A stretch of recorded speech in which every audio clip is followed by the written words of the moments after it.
Happy New Year, Forcelings. Forcelings, yeah. Happy New Year, Forcelings. And that's important. Forcelings is a word used by Zappa in his script Hutchentute, I think in 1972.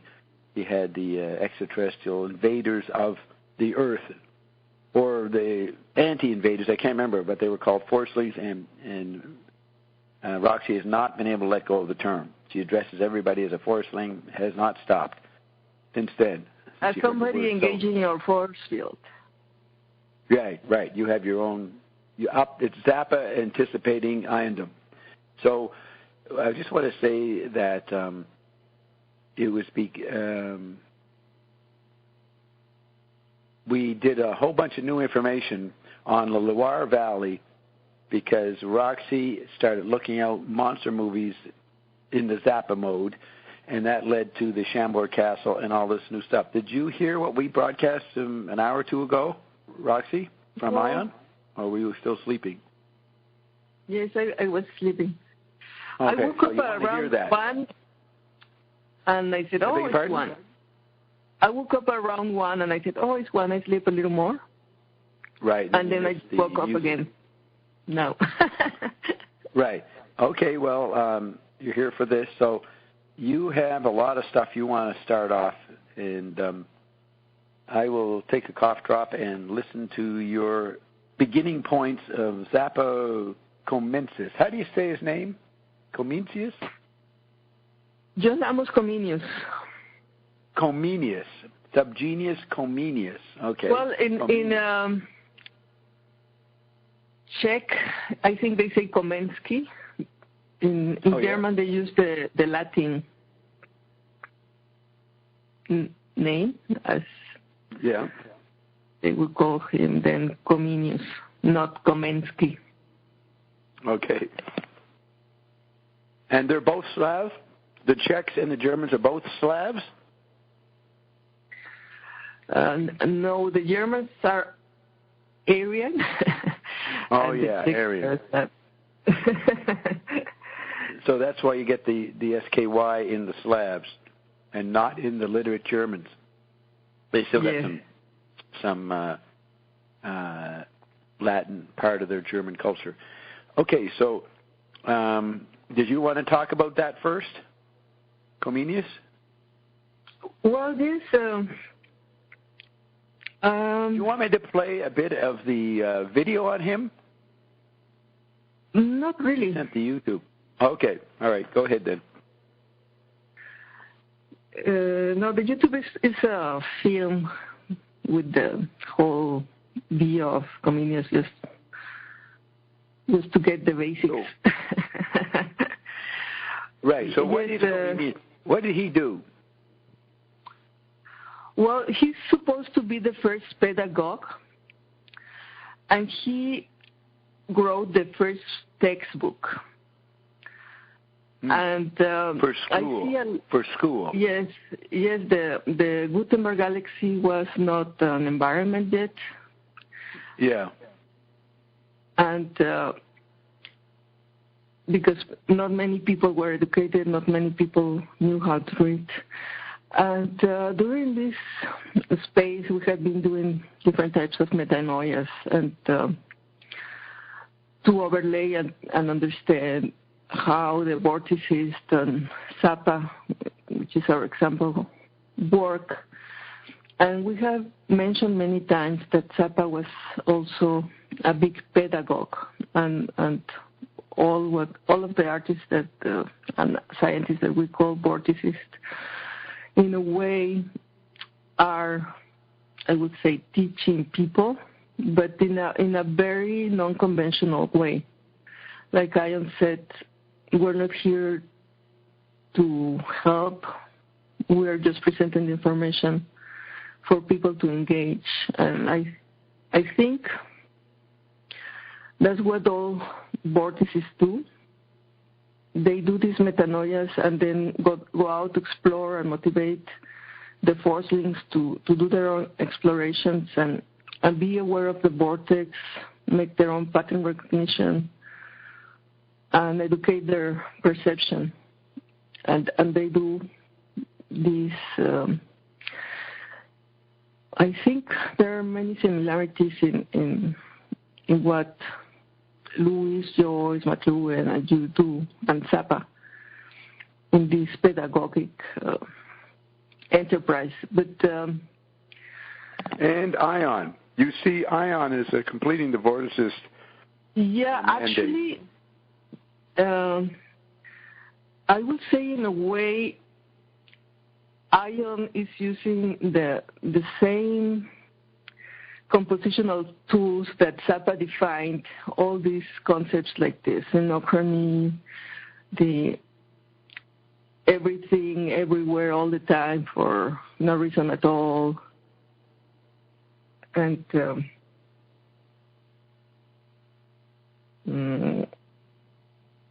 how he's putting somehow himself from the Genesis, from the Emerald Tablets, the Bible, Nostradamus, Joyce, McLuhan, in Zappa, in Lewis, in your work. It's like there are subjects that come and come and come and come again and again and again and again in many different formats. And it's like, okay, if you don't get it, here's once more. And it's all about this genesis of man from the fall to the completion. But of course, until now, all this Odyssey was not finished. Is this meme of the trip of going back to the Golden Age, to the Garden of Eden, to the Tree of Life, and I was commenting to you that McLuhan said we put on these technologies, and that is actually what Genesis is all about, how the technologies are created, and we put on all these technologies like clothes. And for me, the metaphor of Adam in the Garden of Eden naked is the ascended that doesn't need to put on any technologies. So this nakedness is when we don't need these extensions anymore because we are completed and reset and the blood has changed. And we don't need these external tools. And so doing this metanoia of pedagogy, I went back to Amos Comenius because I see many of the ideas that McLuhan was talking about, like how you are not taught only by school, but actually by your whole environment, was something that Comenius was saying too. And it's very interesting because he said he wanted to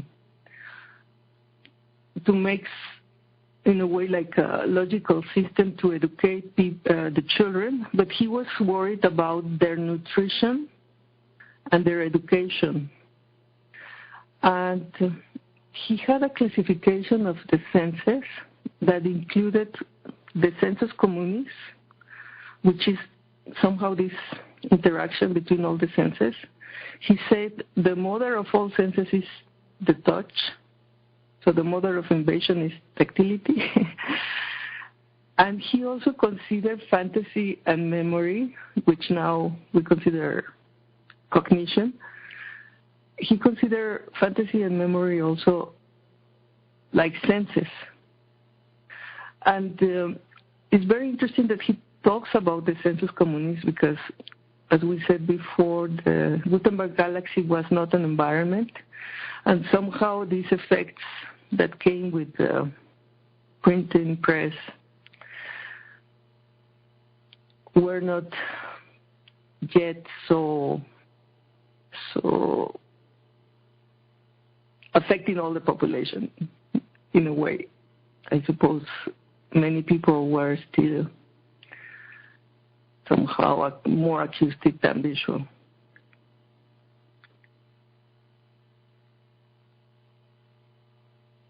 So would you like to say something? No, that's very good, what you said so far. And so he uses the term sensus communis. Yes. Well, that's pretty amazing, because that's a major term. On his first textbook, which is called Orbis Pictus, so they translate it as The World Illustrated. I think it was printed in, let's check before I say something which is not true. In 1658. He starts from the senses, and he divided the senses in the inner and the outer senses. And he thought we perceive the outer kingdom, what we call the outer kingdom, with the perception, but they still believed in this separation in body and soul. And the other type of mystery landscape we will then perceive with the soul.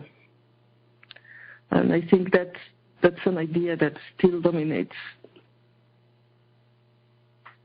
That's the title of Eric McLuhan's new book. Most people still believe in the physical body and the soul.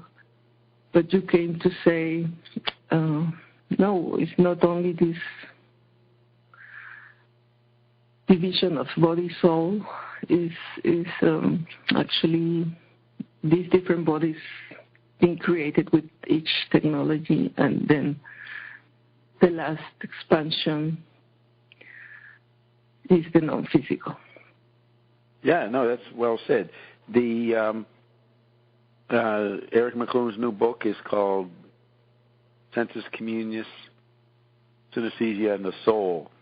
And McLuhan, he retrieved the term sensus communis in 1950s and 60s, and nobody was using it for a while.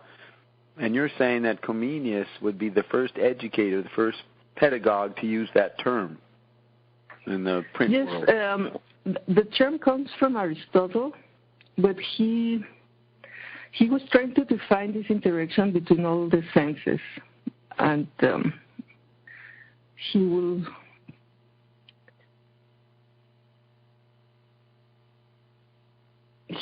he thought this is somehow in the fourth part of the head, and they perceive the things from like it makes a synthesis of the outer kingdom, mixing the information of all the senses. Right. And the inner kingdom is the soul? I have to study in deep all his different writings, because I think he was not that clear sometimes. But the main idea he had is that there is like the nature, the first nature, the perfect nature created by God, and the second nature, he didn't call it like that. It's like I'm using the McLuhan terms.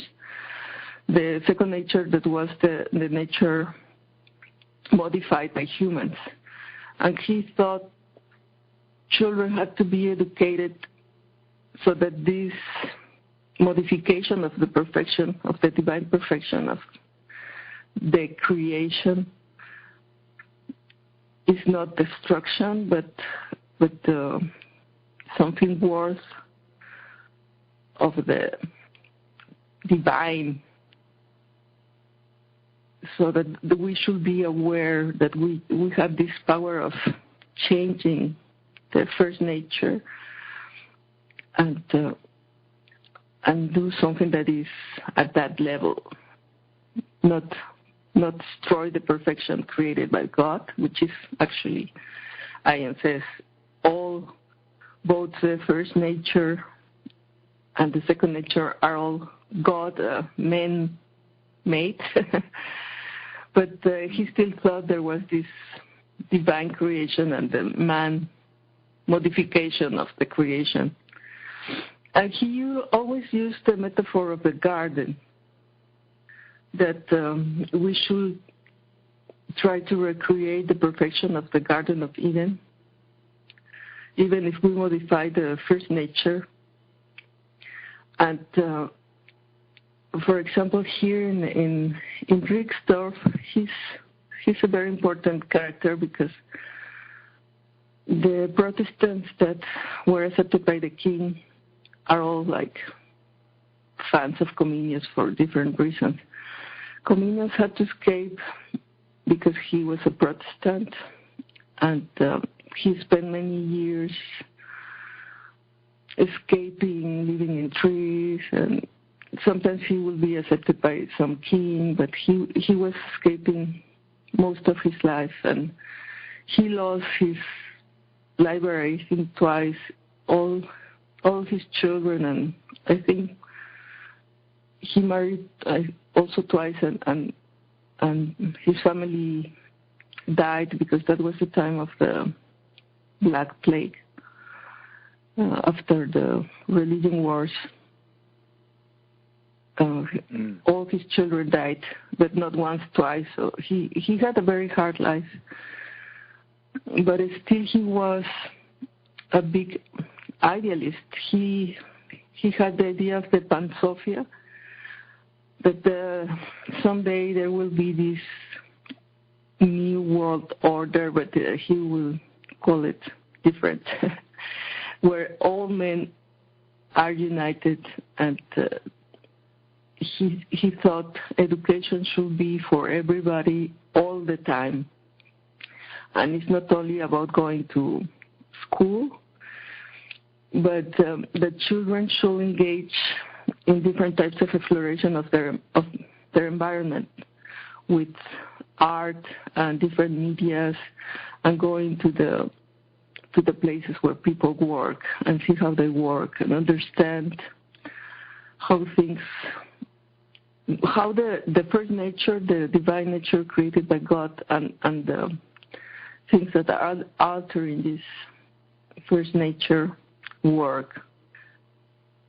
So he advocated people to go to the factories and see. Well, there were no factories at the time. There were like guilds, hand workers, and that's in the 17th century.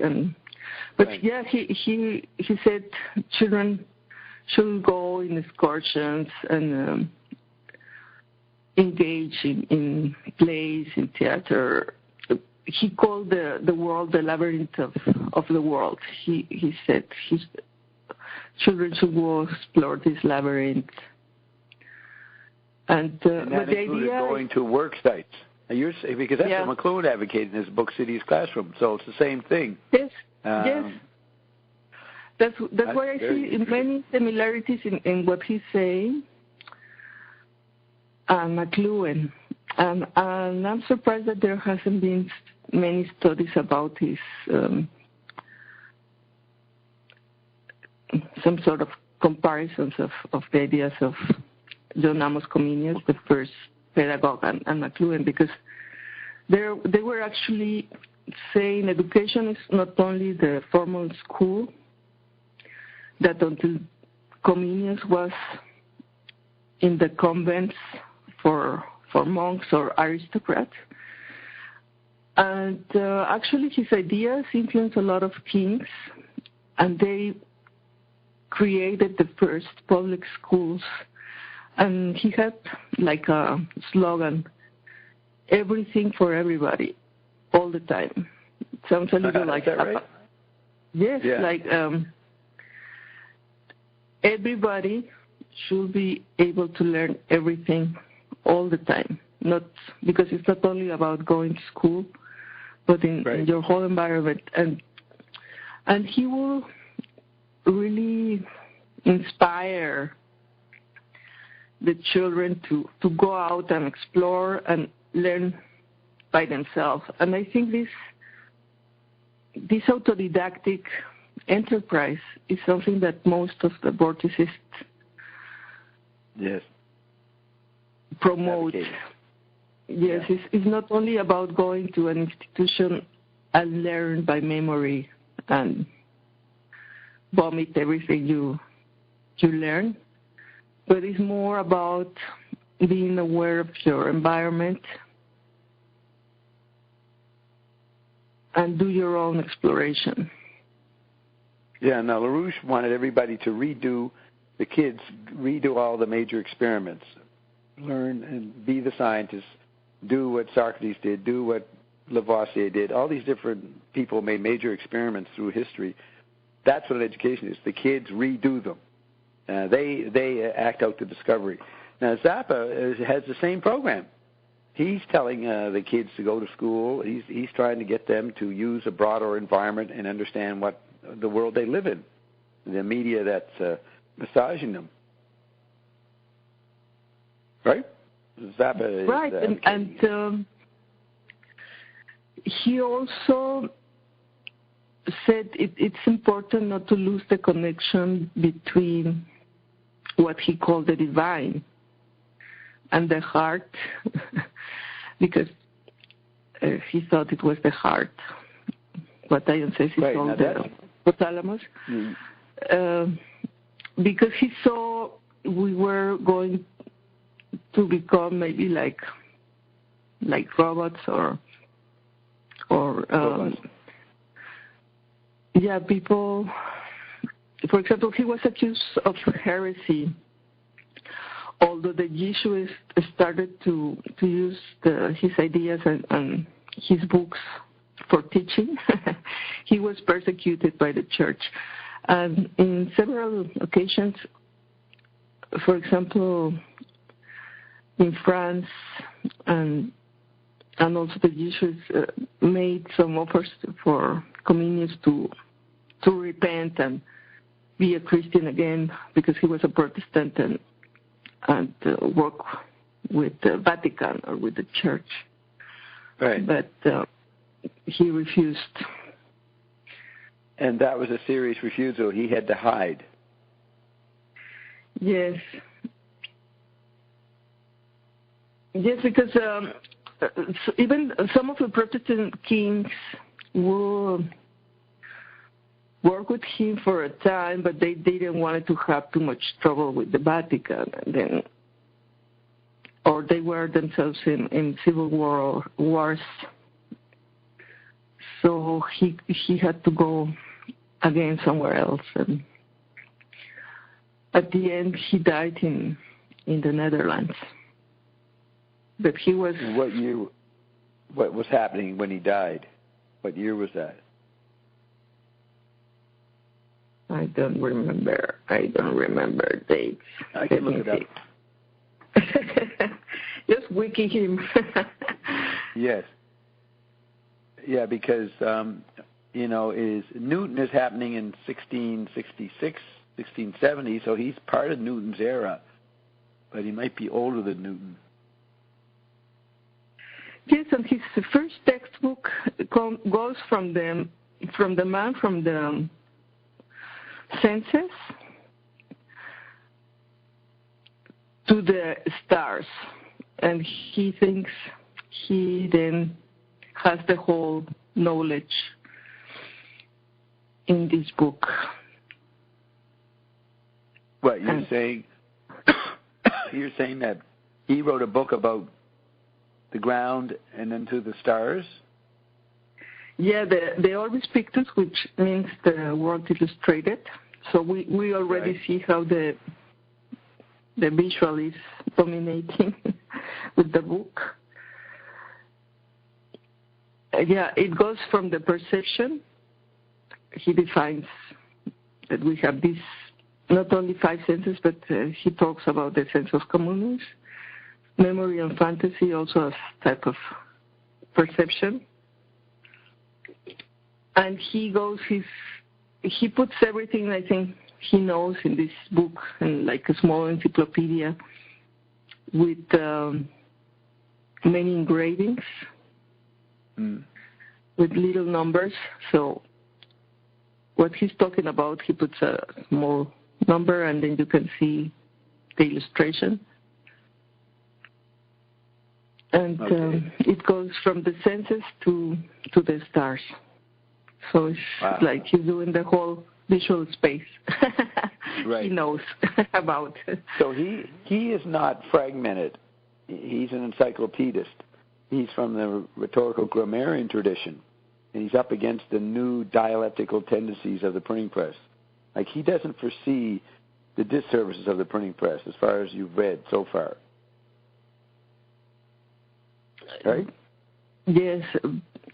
But because he was saying it's not only the education of the mind, it's the education of perception and the recognition of God. He had the right program. Yeah. He understood his understanding what the book would be, a new environment affecting perception, and he had to be educated in that. He had it right. He wasn't hypnotized by dialectical speculation and concepts. But these environments are bigger than any individual thinker, so he couldn't stop the disservices. And in looking at his dates, he is basically the generation before Newton. He's 1592. Let's see, 1592.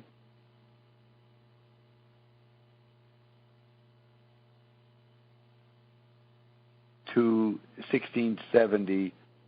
So he dies when Newton is 28. Do they talk about Comenius having any influence on Newton?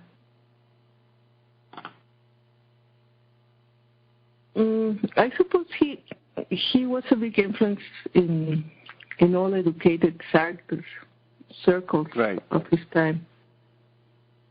So Comenius is part of the Francis Bacon era, and is it Erasmus? See, McLuhan makes Erasmus the guy using the new technology, using the printing press and creating a new kind of education.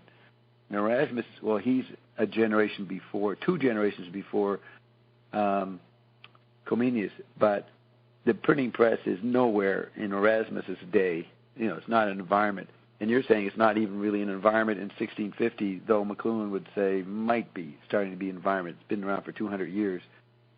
But education for kids was not an idea in people's minds until Comenius came in.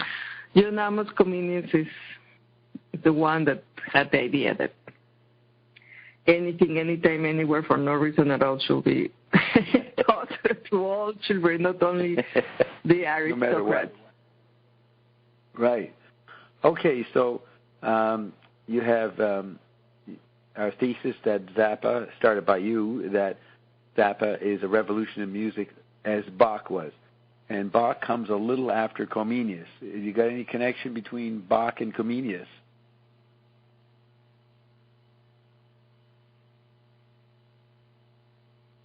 Well, there was this idea that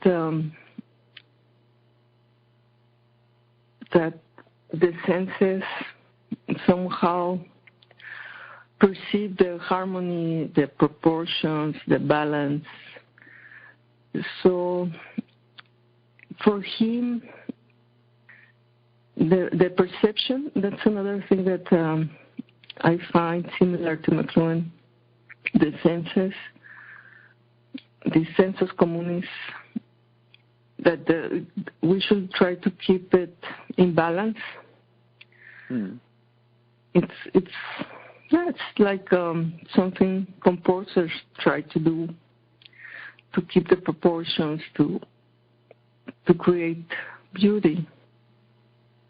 Right. So Bach is a next generation after Comenius, so he is dealing with the printing press as an environment. Its effects are starting to happen, and he wants to bounce off the... yes, because in a way they thought there is the dialogue also between you and God. Right. And somehow to engage this conversation, you have to seek this beauty, the balance, the perfection that we can see in how things work in nature, in harmony. And they saw it also, this harmony in the theory of the music of the spheres. That he had, because he had to experience all this. The population of Europe was decimated after the religion wars. For example, here in Rixdorf, the king accepted the Bohemians escaping from what now we call the Czech Republic, because most people have died of the pest. So he gave 2 cows and land and a house to the people to repopulate Berlin, Rixdorf. And this situation was everywhere.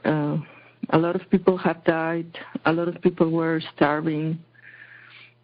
And actually, potatoes were a big thing in Europe then, because somehow the potatoes saved the poor population from starving. And he saw a lot of destruction and a lot of poverty and sickness.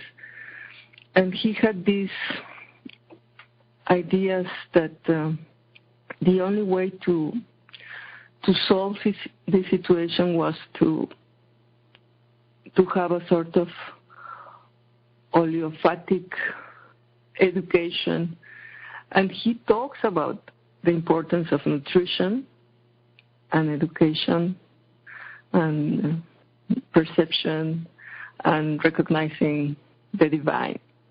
Like, don't forget the mystery landscape, because when people are only rational, it's like they have no boundaries to their violence, for example. Yeah. They don't believe that they're going to be punished, or that there is heaven or hell or whatever, and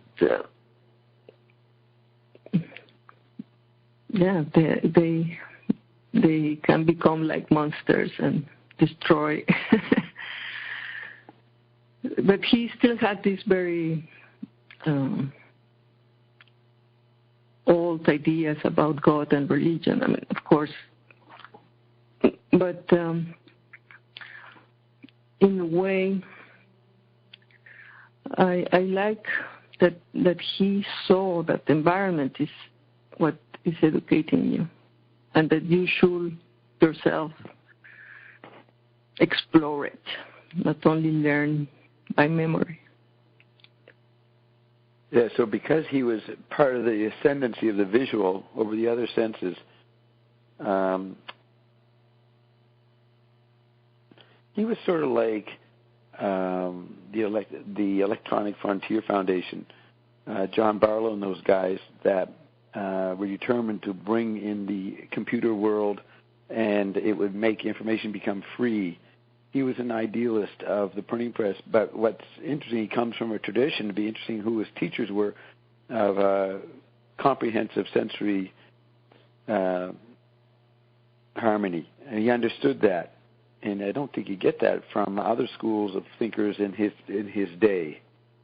So he's advocating a new novelty has come forth, and he says this can be used to free people in some way, enhance their sensory.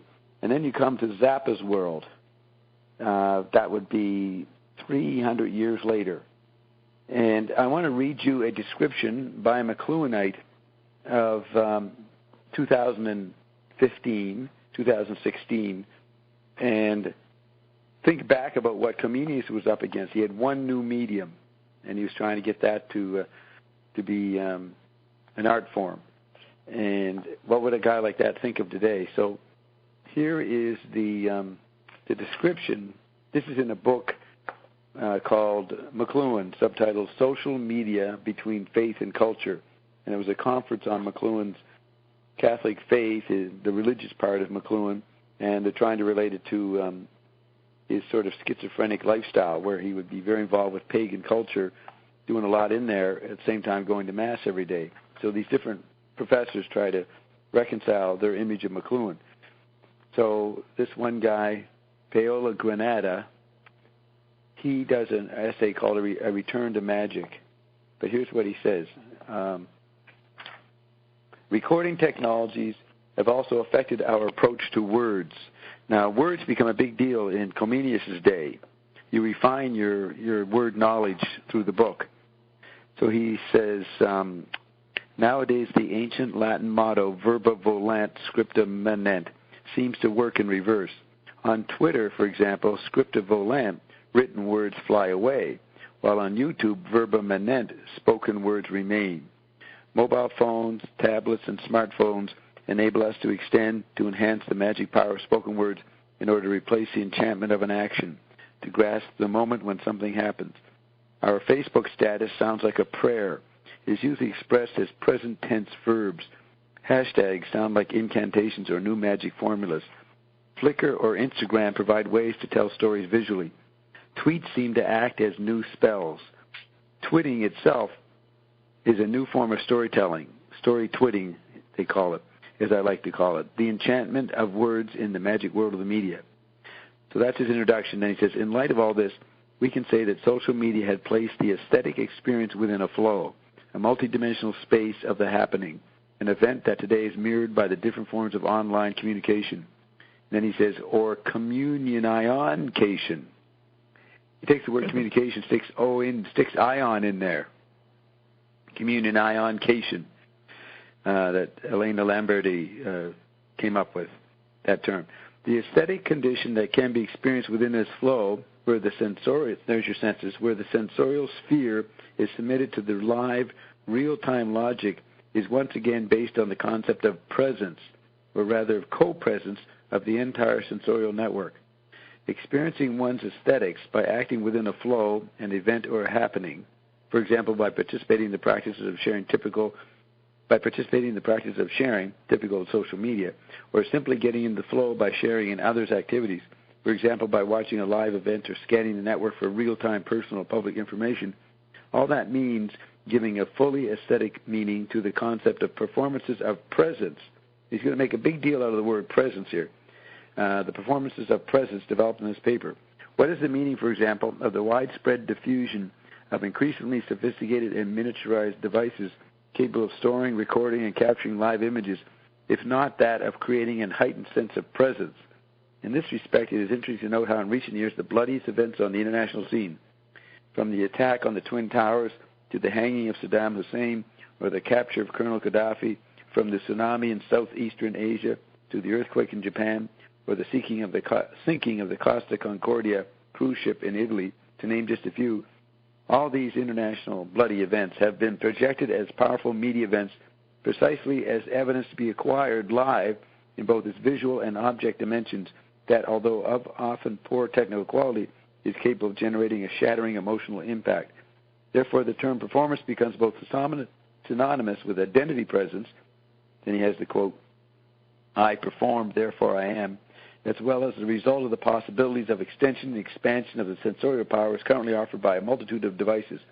Equally, the perception of one's own presence is shaped, altered, massaged by the same possibilities that actually, in an almost Lacanian approach, take the form of a mirror that provides a confirmation of one's own identity presence. All in all, the performative character that is clearly inherent in the use of the social media may be considered as the reflection of an innate need to share collective forms of rituality that preserve their magic value in the contemporary age.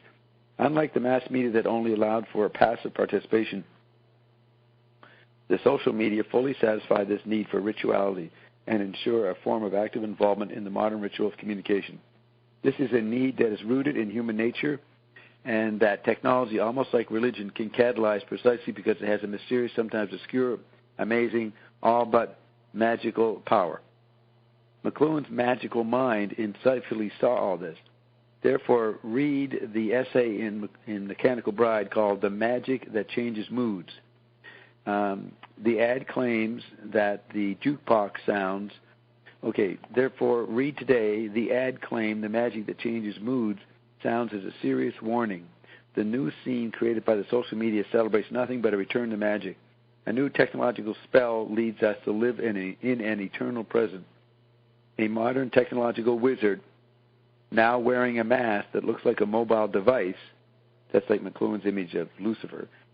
A modern technological wizard, now wearing a mask that looks like a mobile device, commands us to constantly leave traces of our presence in the present.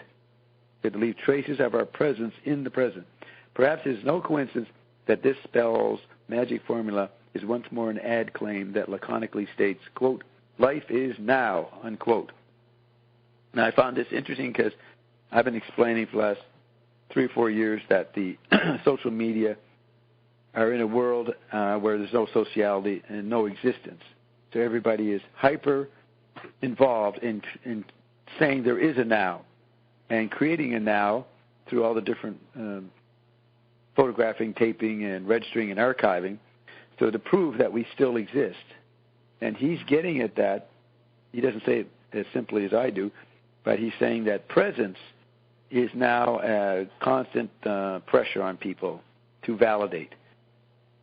So the next point is that this writer, Piero Granata, was inspired by this. In 2005, he has a picture of the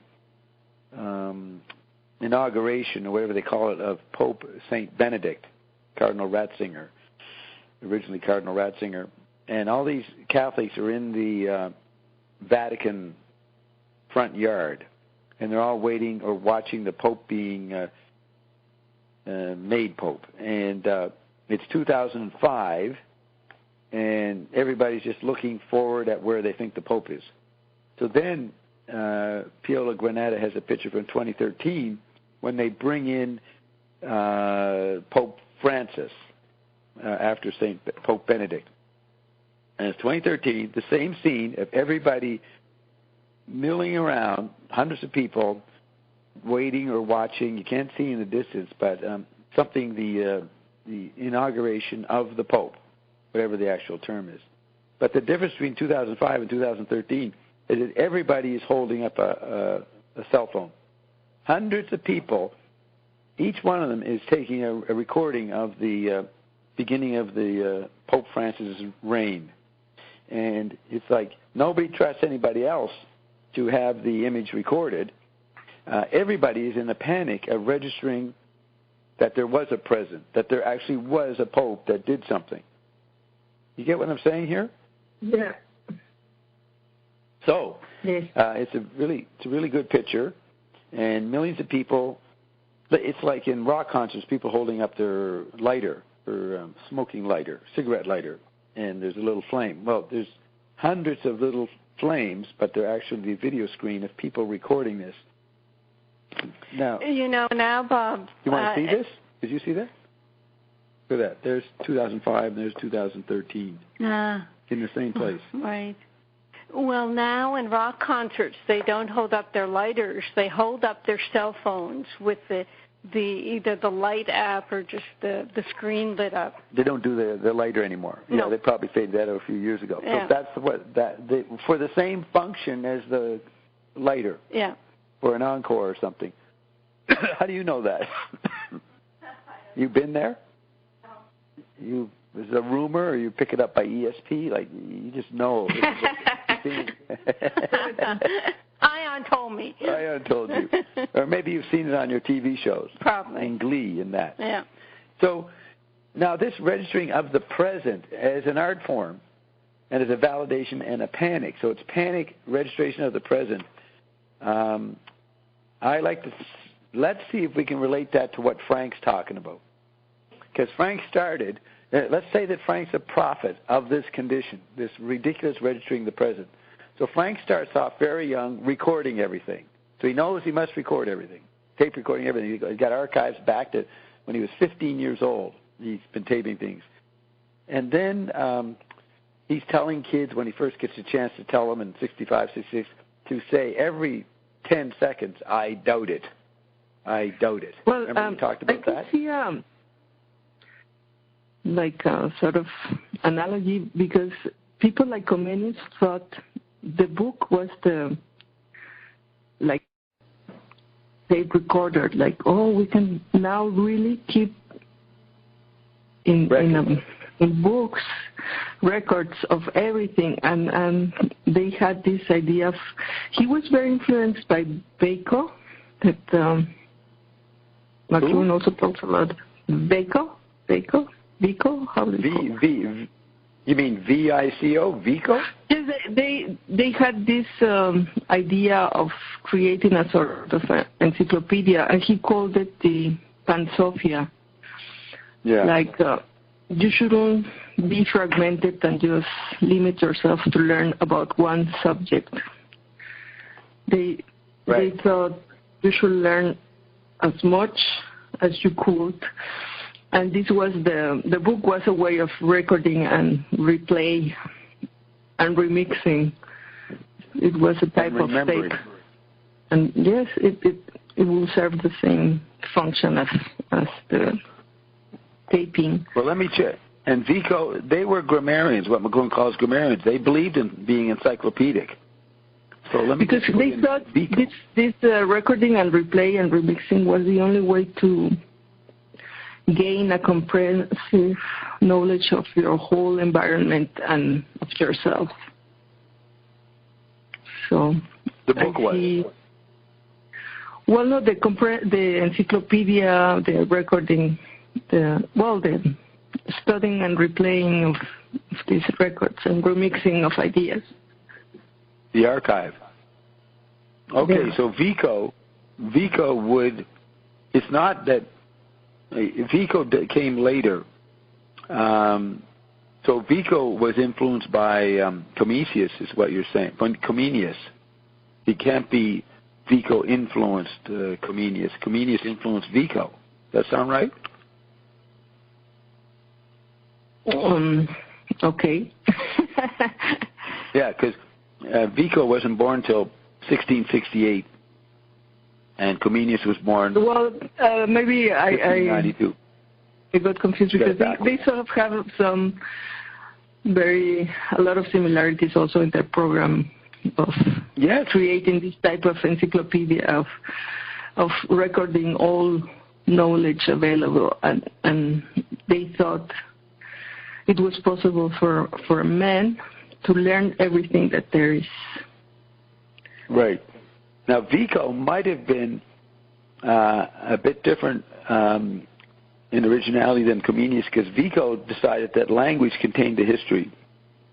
Poetry and language. You look into language, he was like a linguist, and that would contain the knowledge of the race. That I don't know if that's... I guess he means written language, so the value of the book and preserving, but I'm not an expert on Comenius or Vico, but they are both encyclopedic grammarians. They have the same agenda on that level. They're not into specialisms, the grand illusion. Okay, so Zappa is not a specialist. He's an encyclopedic grammarian in what he allows sound-wise to enter his imagination and media-wise. So there's a parallel between Comenius and Zappa.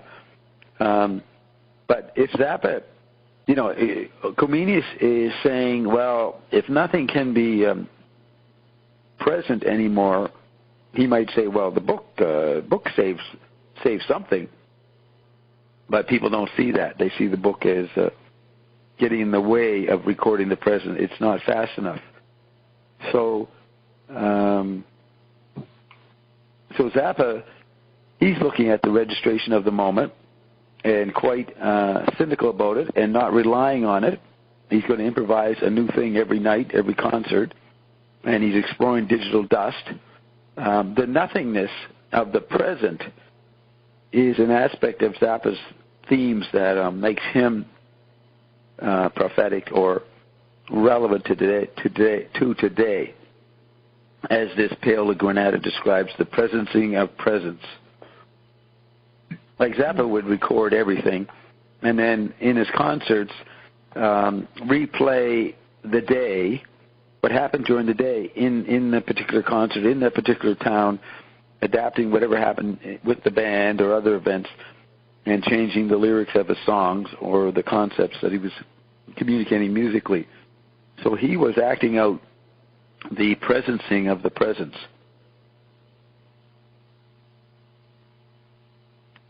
Did that go too far from the Comenius theme? No. No?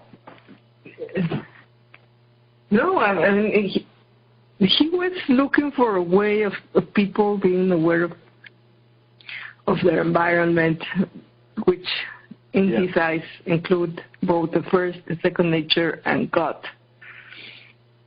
And he thought Zappa did the same thing, you know. Remember, Zappa says in his manifesto, awareness of God. He's including God in his concept, but it's not a Catholic God or not the God that theology presents, unless he meant that concept was what he wanted to satirize. He's just quoting who is... It's the thing that there is this thingness, the thingness that McLuhan also talked about, and the light. Right. There are like these aspects of our environment. One is the outer kingdom, and the other is this mystery landscape that men are aware of. I found the thingness quotes.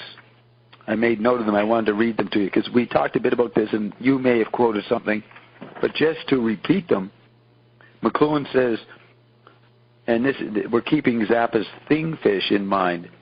McLuhan says the revelation is of thing. The revelation is of thing, not theory. And where revelation reveals actual thingness, you are not dealing with concept.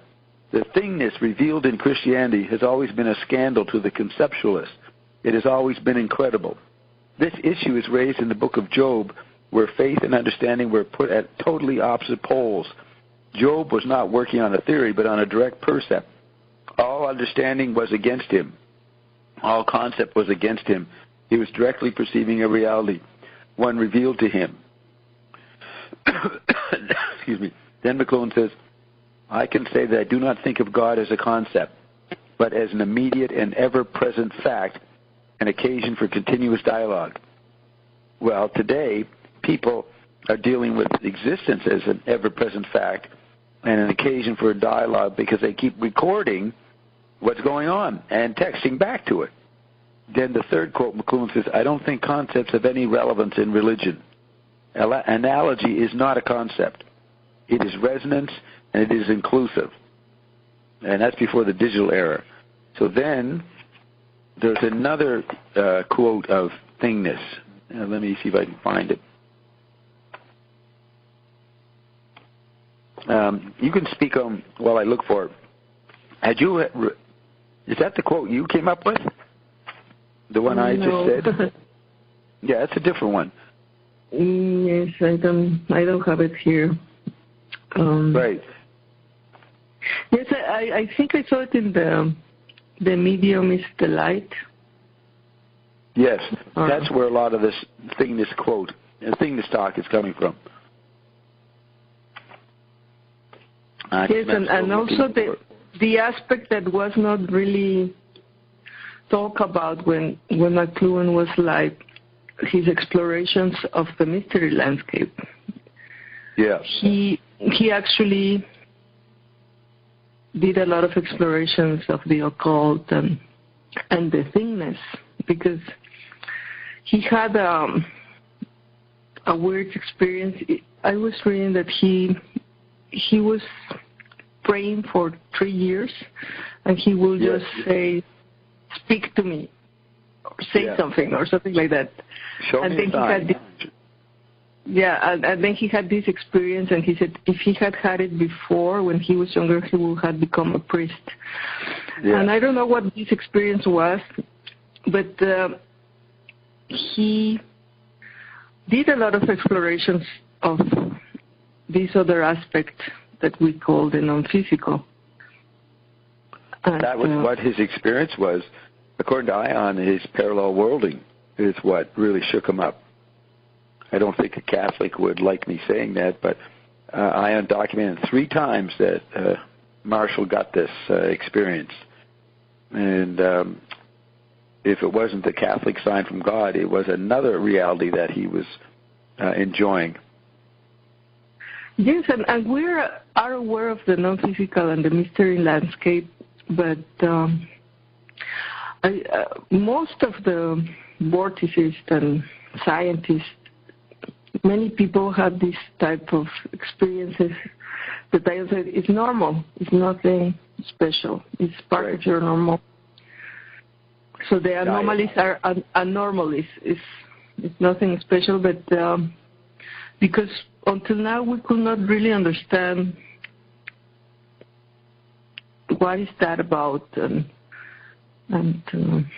well, let me say something. Maybe it's only fantasy, or that we are crazy or whatever. And no, here's the division, and McLuhan pointed this out, that the dialectical scientist, the non-grammarian, the non-mystical, the practical empiricist, the laboratory guy, he considered the mystery landscape an anomaly. So they were called anomalies. So they ignored anomalies or tried to disprove anomalies. That's what we call science, as it unfolded 100 years ago. The other side, the guys who accepted anomaly as normal, they were called the analogists, or the analogy meaning something like metaphor. They understand the symbolic nature of experience, so they would incorporate more into it. They'd allow more to be acknowledged because it was in the end an analogy of something. So McLuhan was looking for an analogy, a sign, as an analogist, and he was not interested in the anomalous. He'd study them, but it's interesting, Ian talks about anomalies. That's the term for those that are not interested in anomalies or interested in disproving them. So here's the quote from the other quote on thingness, and you may have seen this. It's from The Medium and the Light. McLuhan says, all these terms mean the same thing. They mean that the thingness of things must come through them at you and must not be reported and described. So the anomalous would try to report and do something with anomalies. But what science say? Prove that it can't be. So that would be reporting and describing. McLuhan's saying when you encounter thingness, you must not report and describe. But you've got millions of people now don't know if you can call it reporting, they are registering the present as if it's an anomaly in itself. Now, I think we got Bert here. Are you here, Bert? There's an anonymous here that... No Bert yet. Okay, unless he's on mute. So you're welcome to say something, Roxy, about the anomalous versus the analogous. Yes, also Zappa was mentioning this mystery landscape with a lot of humor. Yeah. Zappa pretended to be the scientist. He pretended to be the anomalous, watching what the non-rational were experiencing. He always said that he was advocating people to return to a rationality. But in McLuhan's sense and the Vortis sense, it was a comprehensive rationality, not limiting the irrational, because he is seen as a completely irrational musician. Many times I heard major media commentators. I think of the Canadian talk show host Peter Zosky. He was the Johnny Carson of Canada, a bland Canadian version for many years. And Zappa came up because he interviewed Flo and Eddie, the two ex-Turtles that were in Zappa's band, years later. And he said, what was it like playing for a composer or a musician who was insane? That's what Zosky said. He said, the music is insane. And that was a common perception of Zappa. So here's Zappa advocating, it's just like Finney's Wig. The eyes must be seen, bring the book back, and he makes an unreadable book. So he cancels out the purpose of making a book that would stay and have reading power. Zappa does the same thing. I'm all for returning to a rational understanding of society, and then he is seen as a complete irrationalist.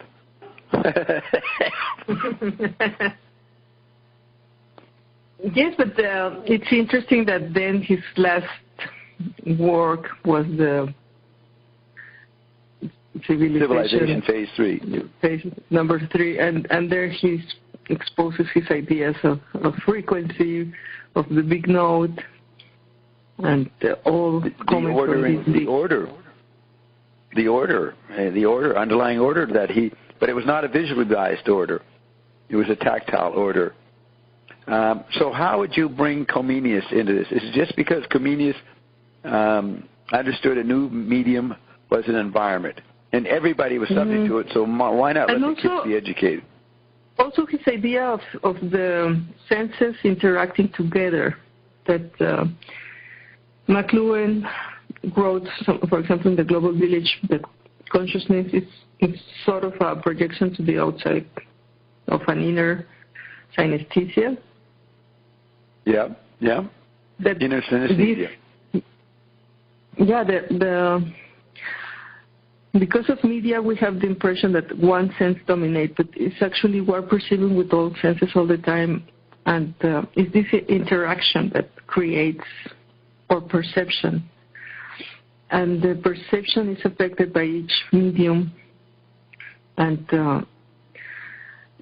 somehow what I call the vortices are trying to make you aware of the technologies, the vortex, your environment, and how to keep this perception in balance, not to be sick by all these, and not to let anomalies. Your mind dominate. Yes, and accept both the left and the side and the right side of the brain, and not accept, observe them from the middle position, the tactile position. Yes, because, for example, one of the things I like about the Chambord Castle, on one side is like very rational. You have the impression of perfect symmetry, of mathematical order, balance, of beauty. But then when people start studying the castle, there's a lot of anomalies. There is no perfect symmetry. There are many inversions. And it's both very artistic and very fantastic and very rational. And it's like accepting this both sides of your brain and let them work together, not just going to being rational or just being irrational. An artist, irrational, and the mystery landscape. And it's this awareness of your complete being, of your complete perception, that you made this concept of the oleopathic. Holeopathic. That people like Zappa and you and Joyce and McLuhan and Comenius, they're trying to make people aware of their environment and themselves in a comprehensive way without fragmenting. Like, we need this integration again, because we had been fragmenting, especially. Listen. I'm reminded this is neither right hemisphere nor left hemisphere. You can be in the third position, which can be the corpus callosum in the structure of the brain, the part of the brain that fosters dialogue between the right and left hemisphere. So you take this quote from Twin Peaks, where Mike, the one-armed man, he's been involved with some magical rituals with Bob. And so at a key point, Mike says, through the darkness of future past, the magician longs to see one chance out between two worlds, fire walk with me. So this position about being between two worlds is the, I don't want to say ascended or enlightened, but is the position that the vortices recommend. You're not, it's almost like a triangulation. But the between two worlds in the gap, in the interval, is the tactile interval, and that's where the vortices in McLuhan, Zappa, and do you see that in Comenius? He's recommending a third position, not in secular pagan education, nor in God, somewhere in between. Yes, because, for example, he said it is important to engage in gardening. And, for example, here in Richter, the Bohemians have a garden. On one side is the wild nature, the nature as God created it. It's perfect like this. Yeah. And they leave it to grow as it wants. And on the other side... That's half the garden. Really? Yeah, they have different types of... Yes, I'm going to make a video. They have the rational garden with some type of... human input. Human input and plants that you can use and eat and like a pergola and some organization of the space. Did I walk by that garden? Yes, but because it was being renovated, we didn't... Oh, that construction blocked it. Right. So you're saying that you could go to the garden, and within your view, you can see the rough anarchy side, and you can see the orderly side within one view. They're quite close to each other. Yes, and for example, if you walk in that street, you don't see the entrance. And that's done like that on purpose. Wow, that's neat. You can go in, but it's like you have to discover the garden and the entrance. Wow. It's like you are the key. And it's like Comenius is at that point before the print becomes too much of an environment, starts to numb everybody, and everybody gets lost in the rabbit hole of print assumptions. He's at that balance point. The retrieve, they know the best of the medieval pre-literate sensibility, and they know the best of the literate. They're in the middle. That's pretty comprehensive. Yes, and he thought the garden is also one of the classrooms you have to engage. Like there is the school, the garden, the city, the church. Different environments. Wow, that's different environments. Yes, and he also, for example, they also have like a small stage, because he also thought everybody should engage in theater, in theater, acting, like taking different roles. Because when you take another role, it's like you become other person and you sort of think about the situation of other persons, and this gives you more understanding of your society, for example. Yeah, you become. And he went into multimedia. Fragment into multimedia. That's right. Now, Carol wanted to say something. Just about the farm that we're supporting. It's very much like that. It's biodynamic, organic. It looks wild, but then when you go in through an area where there's some trees for windbreak, then you'll find plants and gardening. You'll have areas with chickens, areas with rabbits, areas with the goats. So it's not a farm which is just rows and rows of boring plants. And as I was saying earlier, he's got about 100 different plants and fruits and vegetables he grows throughout the year. He's got a pond and the koi, it's tilapia fish in it. And he could farm the fish, but what he does is uses the fish shit, whatever it's called, as fertilizer. The feces. Yeah. So the wildness is the biodynamic aspect. That's Rudolf Steiner, who probably gets it from these earlier philosophers. Yeah, what do you think the Bohemians had an influence on Steiner? Do you know anything about that, Roxy? I suppose yes, because the grandchild of Comenius came to Berlin, and he grounded the science academies and the public schools, and all this had a big influence in all Germany. All the ideas of Comenius were very important. Right. Now, the new up-to-date fact that you discovered in your email you sent me is that Václav Havel was influenced by Comenius. Is that what you were saying?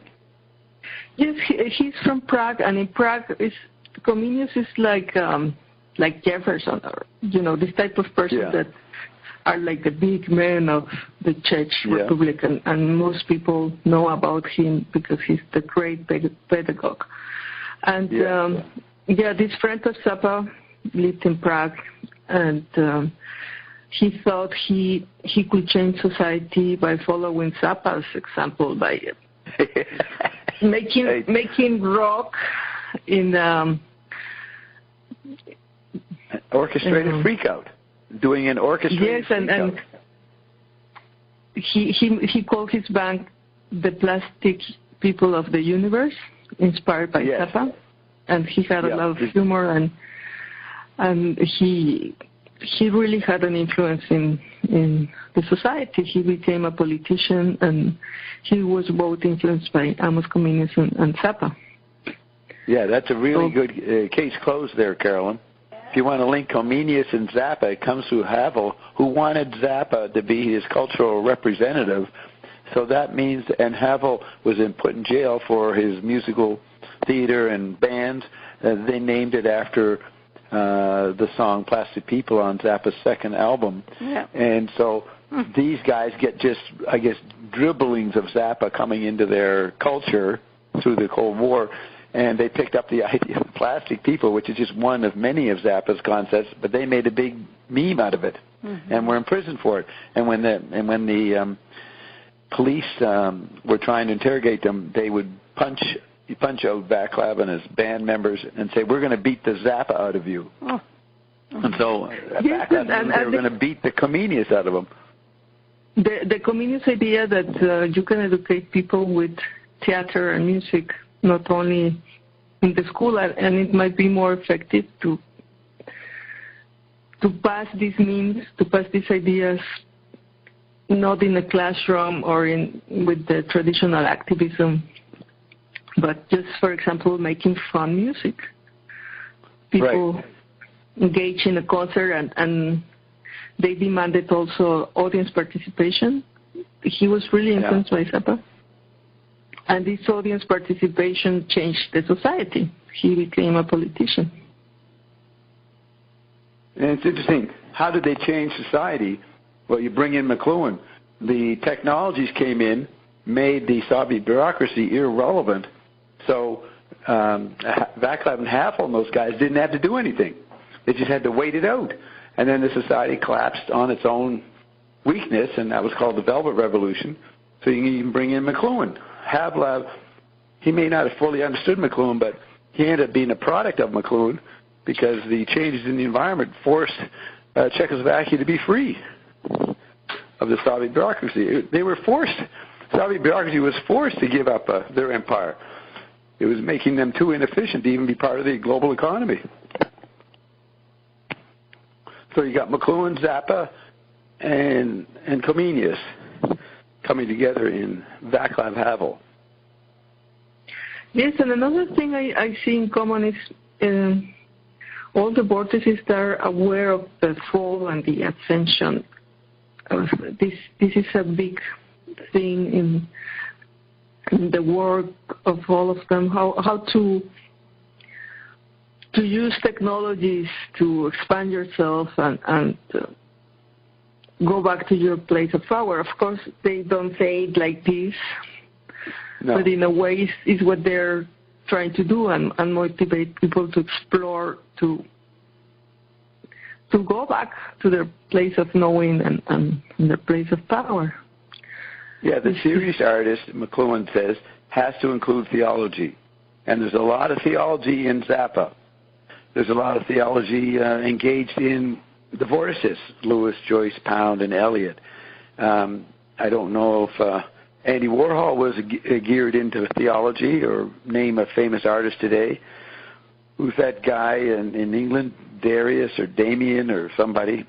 Who's the top pop artist out of Britain? His name begins with D. Is he a theologian?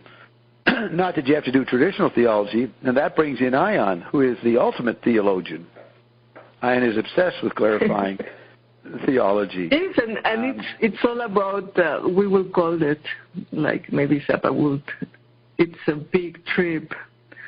It's the trip of man, of fallen man, and finally going back to the big no, to the completion, and to the power, the big odyssey. Yes, the big odyssey. Bert, are you here yet? There's someone in Anonymous, but they're not speaking. Bert usually comes in around this time, but he's not here. But maybe he's one. Is that Bert? Is that you, Bert? No? And, well, I see this as a attempt to deliver the non-physical message in many different formats. Yes. Through history.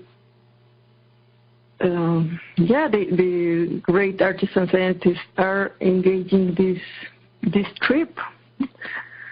And they're doing the metanoias and their explorations and presented it to the audience too.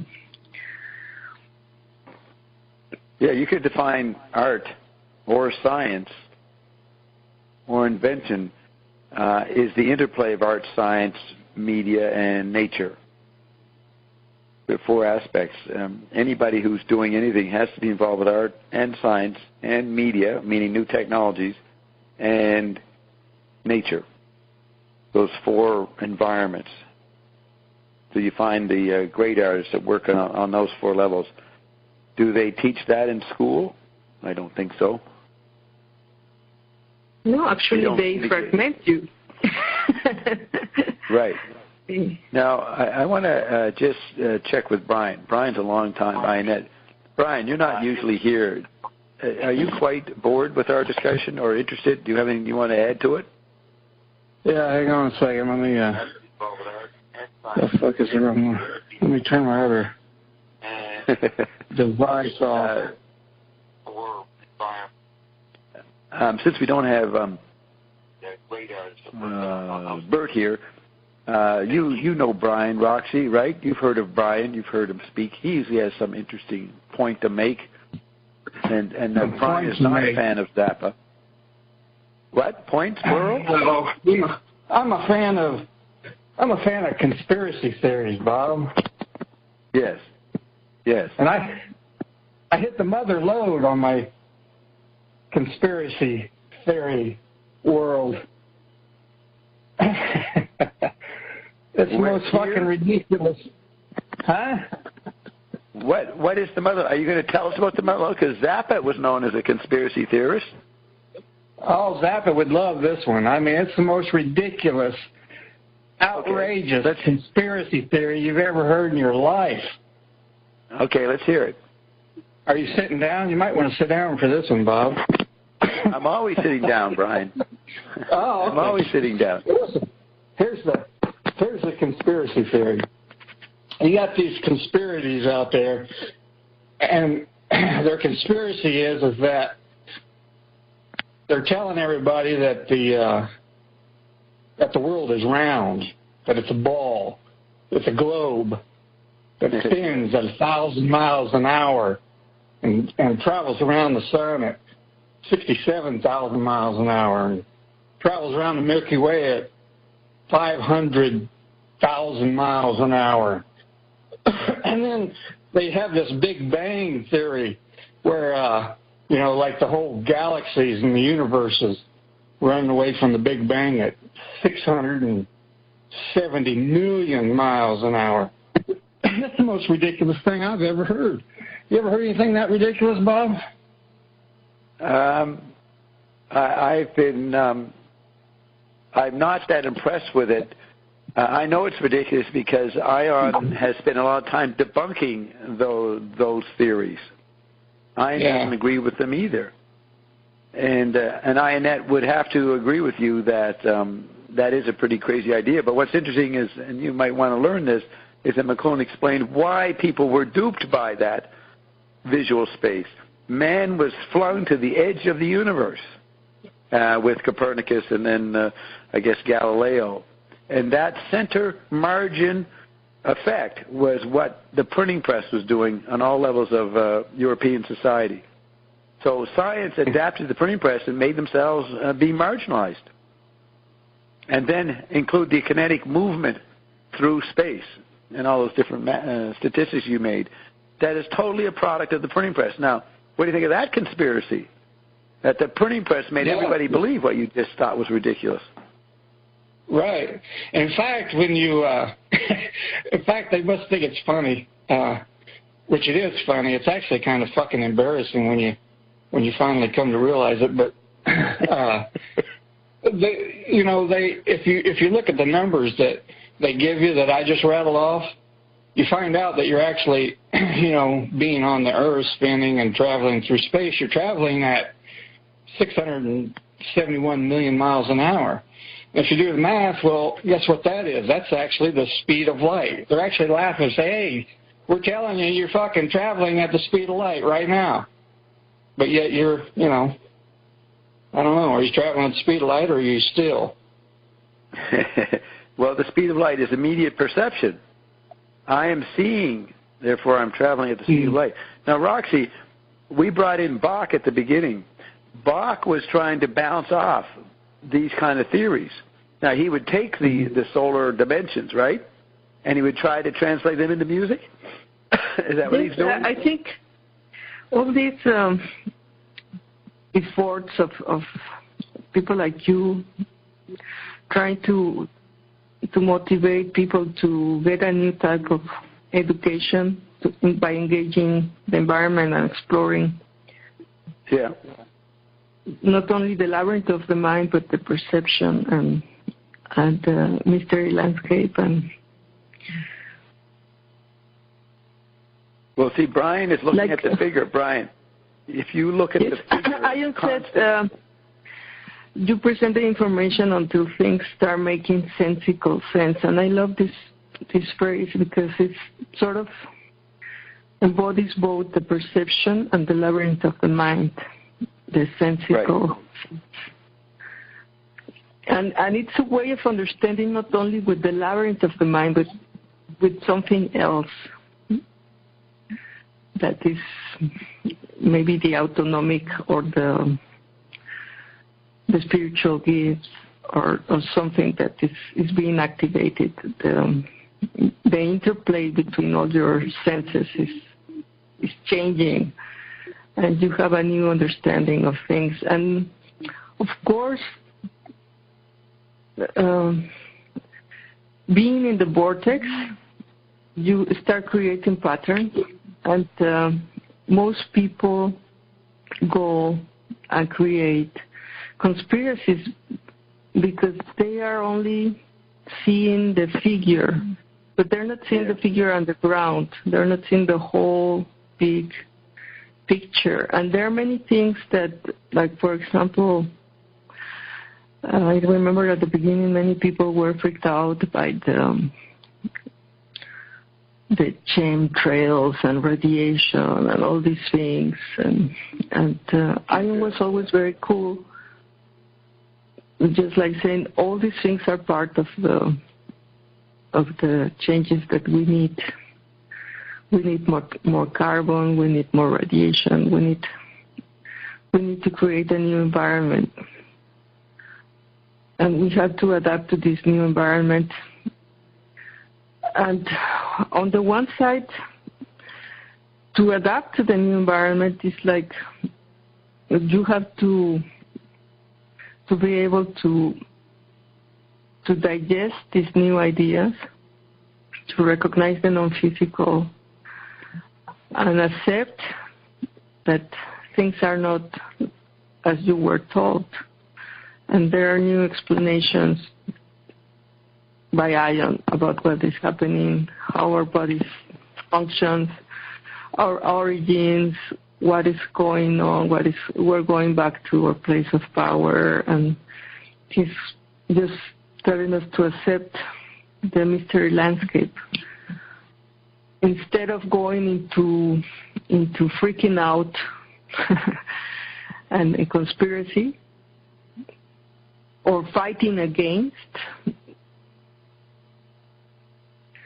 or trying to engage some type of activism that is not really going to change anything. We have to have this new position of taking the responsibility of the transformation, of the reset. That's a very good point. And to take that responsibility, you change once your perception gets changed literally 180 degrees on your entire world, then you see everything is different, your perspective is different, and then the way that you would look at the world, question the world, and even operate in the world will be vastly different than the way it is, let's say, right now or before. Yes, and you start getting a different understanding of all these metaphors, of all these memes that have been coming back and back about all the time through history, like, for example, the philosophical stone, that it's about the marriage between matter and spirit. But it's actually more the white stone and the eisel. The alchemy is the chemistry of the ionic technologies. And then you start completing with this new information and understanding all these memes, all these metaphors, like the cloud. The heaven is not as we thought, but it's a new type of cloud, and like that you start overlaying with all these concepts, and everything starts making sense, and you start just connecting things, which I find it very fascinating how for example, Bob in the chart did all these connections, all this summary of the whole. And for example, Joyce will say, if everything was destroyed, they could recreate the whole universe with the Finnegan's Wake. And maybe that's also true for Bob's chart. Yeah, I hope so. It's like your recording, your version of the Zappa synochrony, of the remixing of many different recordings, many different patterns, many different ideas. Right. And you compose it. Yeah, go ahead. Yeah. Zappa says in the Bob Marshall interview, he says you need to watch different news sources, C-SPAN, CNN, other things. So wherever he was operating, his methodology was look at different sources. And then McLuhan says, note the effects of different media. So, Brian, are you a conspiracy theorist? Are you missing out on the ground changes? Say it again about the conspiracy in the ground. You're pointing out the ridiculous conspiracy idea, and you say you're interested in conspiracy theories, and you're talking about this whole Galilean dynamic view of the solar system, or Newtonian view, is an idea you don't respect. But do you understand how the medium of the day made people accept that idea? That's the ground, the technology of the day. The main right, technology. and you're saying that was the book when it came in with Copernicus and the book man. Well, see, and now what's happening with the electric environment? It's reversing it. Now the veil is thinning, and the apocalypse is happening. Right. Now I say that's been most of the 20th century. That's the electric age. The new environment is ion, and we could say symbolized by the eye cell. There are new effects by a new technology, a new ground, which is ion, which you probably accept that idea. Yeah. And here's the thing. Look, you know how let's say, ion came in, we all asked our questions, and then the big thing was, and you get certain answers, and then you say, well, you got to ask the questions again, and maybe you'll get a different answer. But now my perspective is, well, if you still have the same perspective as you did before, and even though you ask the same question again, but you still have the same perspective, well, it's a little bit insane to think that you're going to get something different. Now, you probably would get maybe a different answer from ion, but it's really not an answer to get you somewhere. It's more of an answer, I mean, for me, and in my opinion, it was more of an answer to fuck you up even worse, because your perspective is so fucked up. Literally, your perspective is so fucked up that no matter what answer he gives you, he ain't going to get you there unless he just comes right out and crams it down your throat hole, which, some he does, but a lot of it he didn't. But once your perspective changes, now I can honestly say that most of the stuff that I've heard Ion say over the years, it's like, holy shit. Especially the stuff that I really didn't get at all. I'm like, I don't get what the hell he's saying. I don't even know what the fuck he's talking about, really. Well, now it's like, holy shit, the lights are going off. It's like, now what he said that I thought was just, some of the stuff he said was ridiculous and I didn't get. Now it absolutely makes perfect sense. Once the paradigms have been shattered and you've done a 180 on your perspective and all this other stuff. Right, so your perspective has changed now. Was the RNA drops a causative factor in that? A causal factor? Well, yeah, absolutely. I'd say, they had an effect. But see, in the beginning, let's say the first couple of years on the drops, I really noticed it. But now I've been on the drops for so long that it's I don't know. Everything that was so different before becomes so normal, so you almost think, well, there's nothing going on. I don't think there's nothing going on, but yet I know that there is. That's the reason, I keep taking the drops. I like the drops. But absolutely, I'd say that, and I say the drops are part of it, and I say that because my perspective has changed, I now have even a more profound sense that I think these RNA drops are way more than what I even thought they was before. Right. Because Ion said that to me. He says, you have no fucking idea what you have right now. And I'm like, well, okay, yeah. It's like, okay, I'm taking this great supplement and it's doing this and that. But then when your paradigms get shattered and your perspective changes even more, it's like, now that has a whole new magnitude. Those words have more magnitude of what he said. Right, and we're saying here in the Zappa context that Comenius, the Vortices, James Joyce, Wyndham Lewis, McLuhan, and Iondom, and Zappa, and then Iondom, naturally follow together and are anticipating you speaking about yourself this way. They were advocating a citizen, to get to the point where they say what you say. Mm-hmm. Is that right. what you're saying? I think go ahead, Roxy. that people that won't recognize non-physical and don't engage in the transformation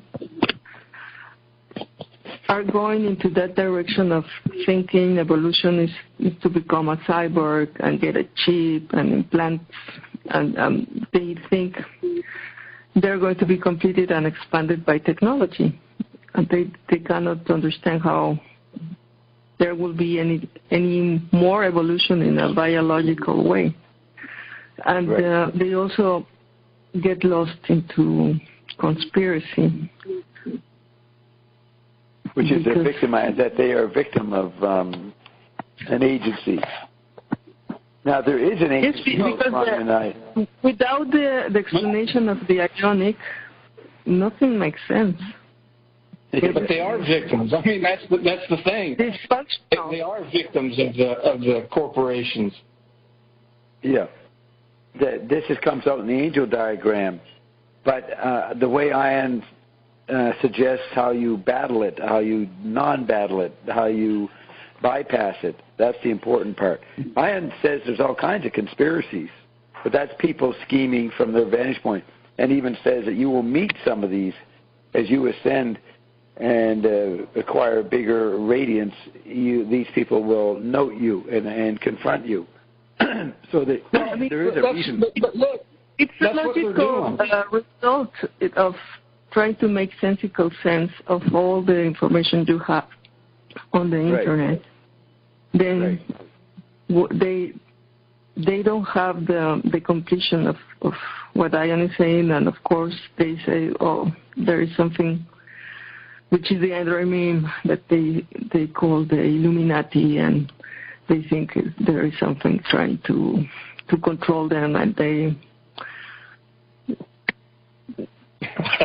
see all this terror and the drama and the horror that McLuhan explained with the electric environment. All these memes of the monsters and horror movies and the possession were so popular because people felt with the loss of identity that they were being possessed by something else, and that now the horror is terror. Now it's even more, and everything is toxic, and yes, there must be some Illuminati trying to conquer planet Earth, like Frank Zappa is making fun in all his plays. Right. Now, Brian, you were laughing. What were you going to say?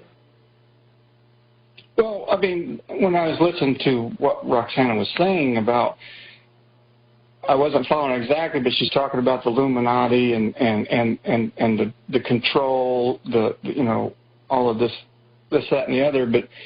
And with the electronic environment and the thinning of the veil, and with us being what I'm saying is we're in the throes. What's happening is we're in the throes of the apocalypse, meaning the awakening or the great revealing, and in that, it's like the phrase goes. The simple phrase is, know the truth, and the truth shall set you free. But in the middle of that is, know the truth. And when you find the truth, you will be troubled. You'll be troubled greatly, and then the truth will set you free. So there's that process that you go through, because people have been, they've been blinded, they've been hoodwinked, they've been, the fraud and the deception that's been committed on them is fucking off the charts. But see, now with the electronic environment, that's all coming down. And what you're going to see the world go through this fucking process of this great awakening. And this is what is fucking laid out in Revelations. This is why when I have this new perspective now, it's like, it's unbelievable how fucking literal this stuff actually is. Because Ion used to say this about the Bible, oh, it's so literal. I'm like, what are you talking about? This stuff ain't even fucking close to being literal. But then once you get these paradigms shattered and your perspective changes, you're like, holy shit, it is fucking literal. It's unbelievable how literal it is. But that's what I laughed about.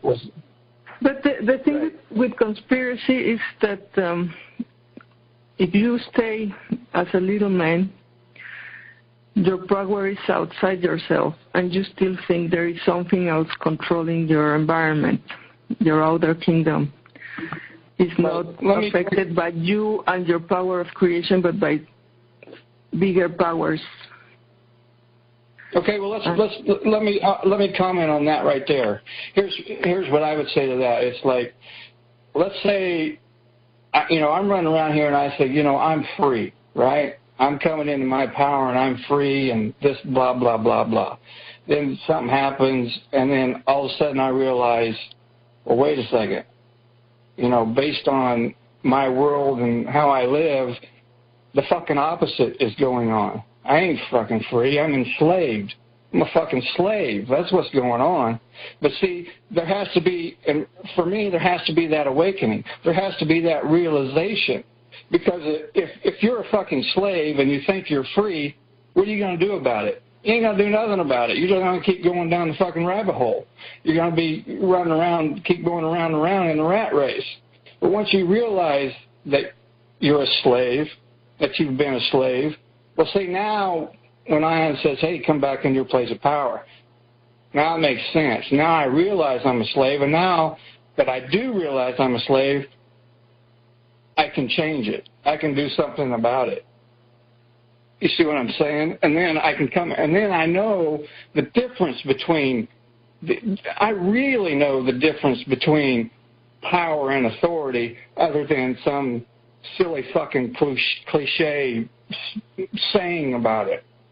You actually know it, and then you start actually living your life knowing and being different in power and authority, coming back into your place of power. You know what it is. In fact, today they had they was replaying Moses' top 10. And when you look at here's what I thought about looking at the top 10, Moses' top 10. You go through the 10 Commandments, and I was like, hey, this is just libertine gospels. But there was always something that got me in the when you go through the Bible, and you talk about these certain individuals like Enoch and some of the others that end up, walking with God. One of the things that was always said was, God says, you kept my commandments, right? You kept them, and so now you're walking with God. But when I'm listening to Ion go through the 10 Commandments, it's like, well, fuck, if you can't do all of this stuff, and it's all, the libertine gospel, so to speak, well, fucking everybody should be, regardless of what they're doing, everybody should be following the 10 Commandments. But the fact is that you're not. Because when you're a fucking slave, you're worshiping false idols. You're committing adultery. You actually start to understand what adultery is. You know when one of the commandments is don't take the Lord's name in vain. You know what that fucking means. Because when you're a slave, that's exactly what you're doing. You're taking your own name in vain. And this is what I'm saying. So then once you realize all this, then you can actually start coming back in your place of power, because now you know where you are. Whereas before, I didn't. You think, I think, hell, I'm free and I'm doing everything right. But then once you get into it, you realize what's going on, you're like, uh-oh, no, I guess I didn't.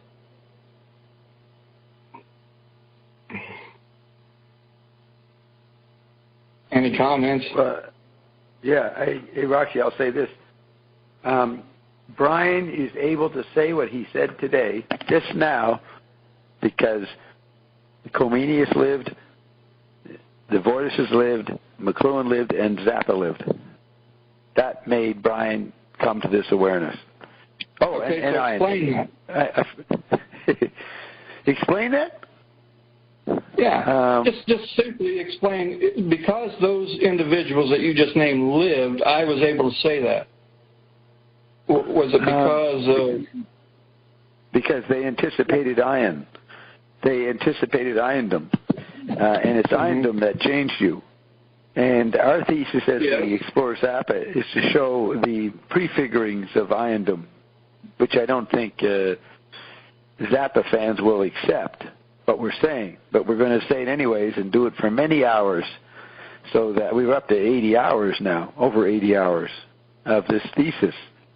So it's a recognition of the influence of the non-past.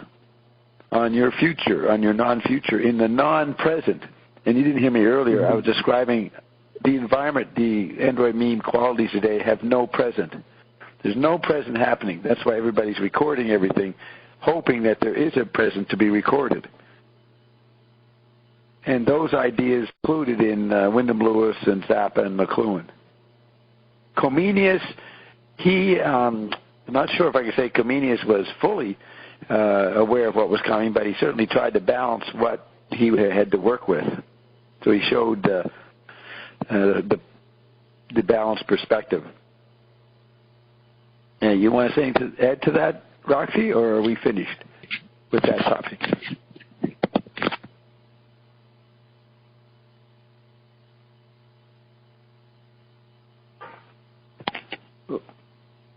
No, Roxy? Roxy went to the bathroom? Let's see. No emails.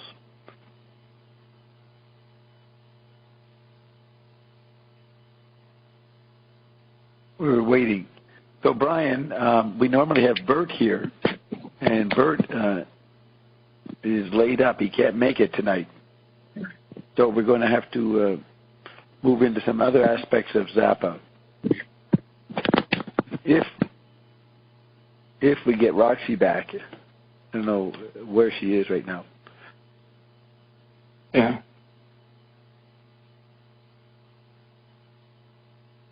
So who are some of the others? You know, you mentioned Zappa and LaRouche. Is it all your holy offices? Like the No. I played some recordings that I did with Ion yesterday and the day before, or today and yesterday.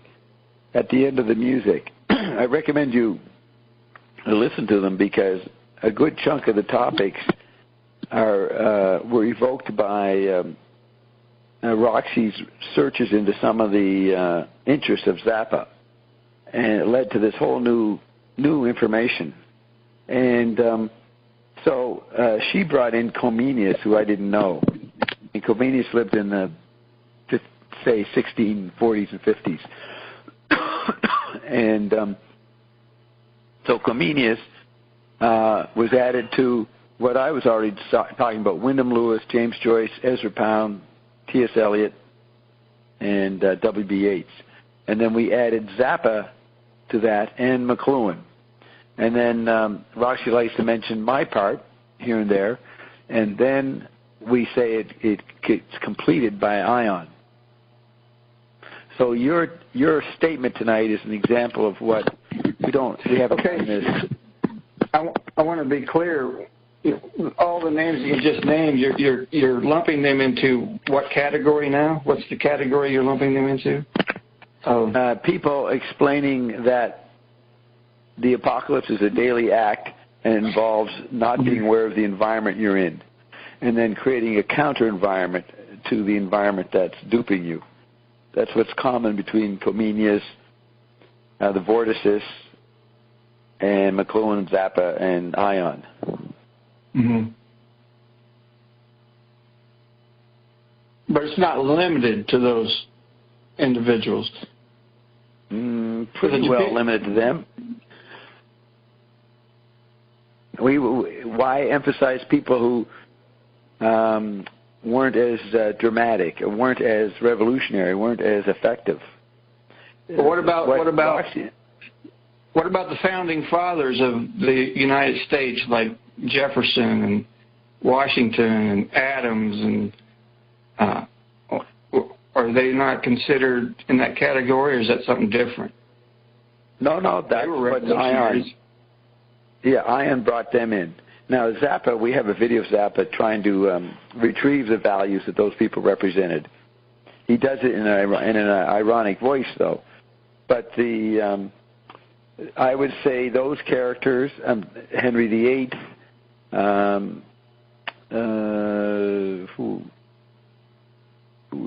Zappa, Ion has mentioned many people. Ion, Nostradamus, the minor prophets, the major prophets, Ezekiel, Enoch. Ion has mentioned all kinds of people like Marie Henrietta at the beginning of the 20th century.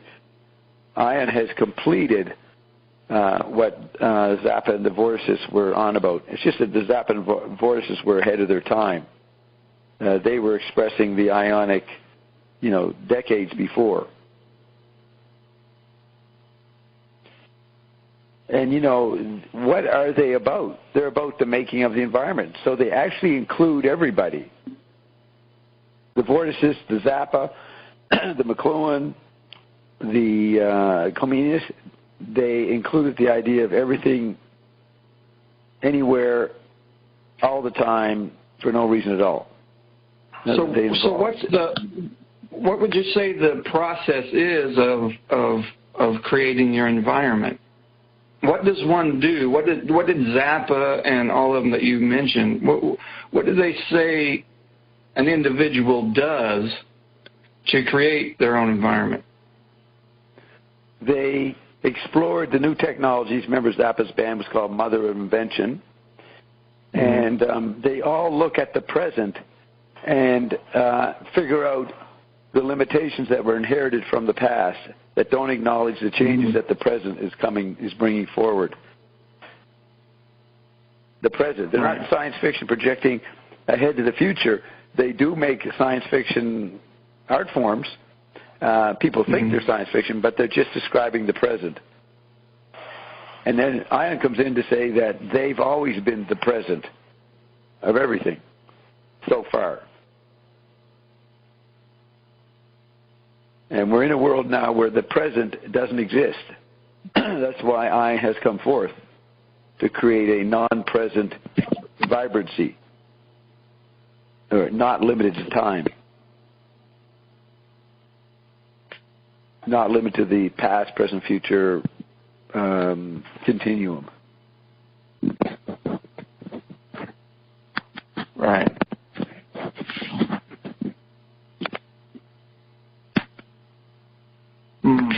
But see, I get that. I remember I used to get after me about, because I used to always want to get into the woo-woo stuff, was what he called it, right. And yet it's a popular topic on your show, about no time and parallel worlds and other yous and this, that, and the other, and sometimes I don't know. With my new quote perspectives now, I would be able to ask new questions that would, in my opinion, like if it would better pin down exactly what he means when he says these things. Because, you can say certain phrases about time or other worlds or other yous, but unless you pin it down specifically, it could be vague and nebulous. Well, you could go all over the place with it.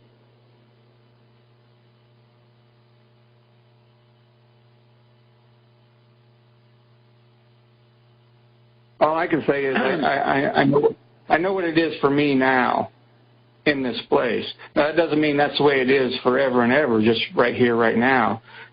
That's just, that's where I am. That's what I would say all the time. You are where you are. Doesn't mean it's good or bad, because that's a false premise. What matters is you find yourself where you are, and then at that point it's where you go from there. Well, you say you would like to ask some questions. Do you know that Ion is coming back? Did you know that? Well, actually, I never even knew he left. Until somebody said, Ion hasn't been on the show for a while. I said, I didn't even know. Well, you're not tracking our show weekly. You're not keeping up with what's happened the past 3 months. Okay, well, just thought, if you thought that he wasn't around, he wasn't, but it's coming back soon. So I'd be interested in what questions you came up with in your replay, whatever you would like to hear. Now, here's something. What are the lampstands for you, Brian? Have you defined them? Have you come up with a satisfactory meaning? No. In fact, I would see, going through Revelations, he touched on a lot of it, and Genesis for that matter. But based on my perspective now and what was said then, it's like, okay, well, we would have to develop that way further than where it is currently, so to speak. Like right, if somebody gets the Revelation series and the Genesis series, it's like there's a whole lot further you can go and be far more specific on certain things, and also different levels. Because see, it's like what I notice when you can talk about anything. There's different levels to that situation. For example, you can take like when Jesus got crucified on the cross. Well, I always say, well, the cross is chromosome 14. Okay, well, that's on the molecular level, right? Well, there's other levels. That same situation, you can say, okay, that's chromosome 14, but that's a molecular level.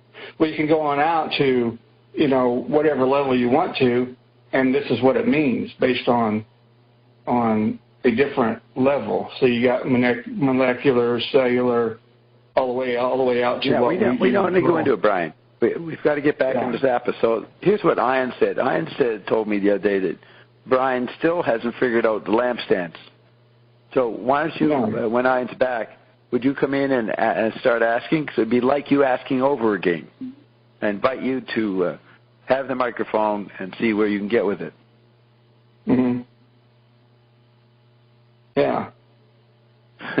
Well, and to me, it has a very different meaning, especially when you start going through the seven layers of heaven with the seals, trumpets, thunders, and vials. They have a very different. Let me add to that. You're talking about Genesis.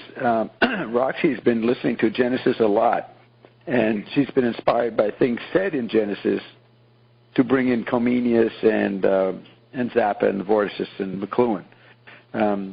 Is there something, Roxy, you could say about Genesis that might relate to Brian's interest in Genesis? No, I don't think I can relate to Brian, but I see how the exegesis, all these metanoias, all these recording, remixing, and using like your environment being like your recording studio where you are composing comes back all the time. And maybe what we called in the last video the 12th thunder is like before all these technologies were thunders, but now ion is the cloud. It's like after the thunder is the cloud. Yeah. What do you think of that, Brian? Well, I didn't exactly follow, but she doesn't have to. When you ask Roxana to say something about Genesis, pertaining to me, it's like, well, I would say, well, leave me out of it and just say, if you wanted to, what your perspective on what was laid out in Genesis.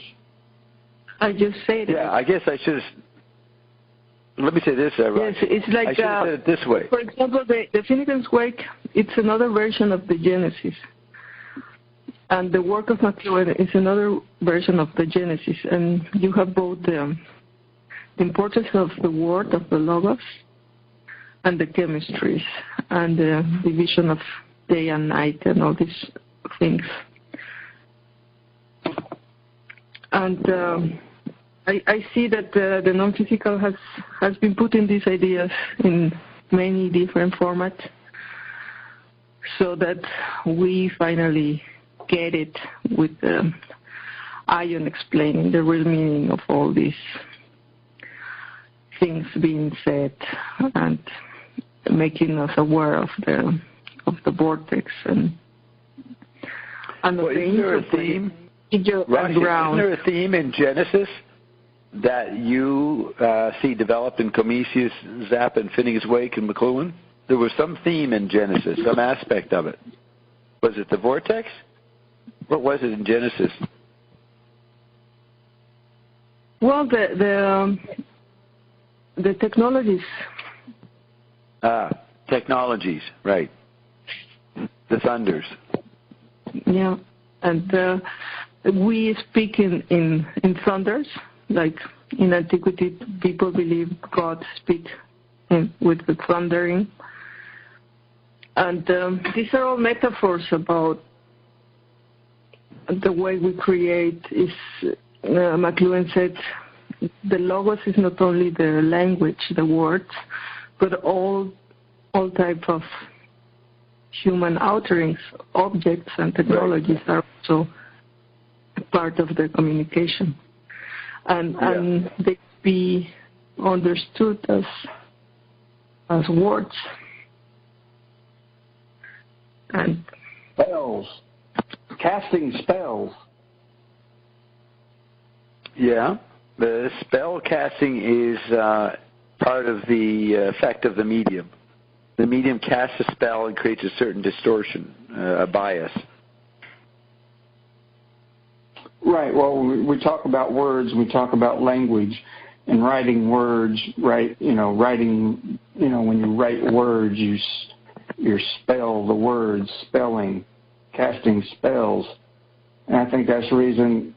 In the beginning, Ion was big on knowing exactly what the hell you mean based on the words that you say or the words that you write.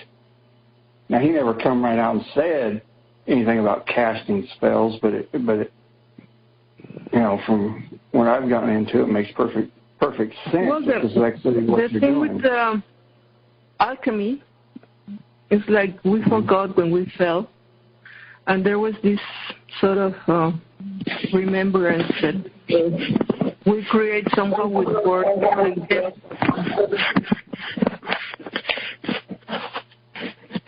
Right, that could be part of the process of creation.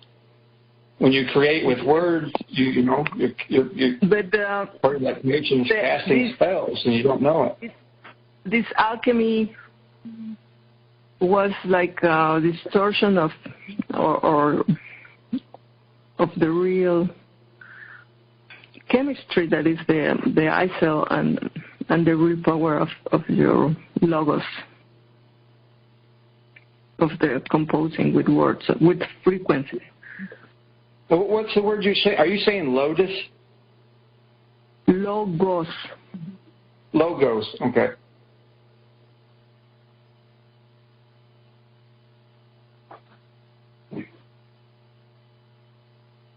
You know what the logos is, Brian? No. The logos is in the Bible where it says in the beginning was the word. Well, back in Greek and Latin times, they called it logos. So it means word. The big word. Mm-hmm. In the beginning was the logos. That's what Roxy's talking about. Right, but then you got to figure out what the word is or what the logos is. It's funny. See, the way I think about it now when we talk about revelations, what is revelations? What's revelations when it comes down to it? To me, revelations is the creation of God. Now, Brian, is singular. You're eternal. No, Brian. It's the book of Revelation. It's singular. Don't say Revelations plural. It's singular. Okay, fine, the revelation. The revelation is the creation of God. Now, you're putting an eye on your God, I'm God, right? And you're eternal. So you've always been, you are, and you always will be. But we're trying to lay out, this process that we've gotten ourselves into, which I guess would be the fall, right? When we talk about the fall and you don't remember what happened, the separation of power. Okay, so then what Revelations is, it's the creation of God.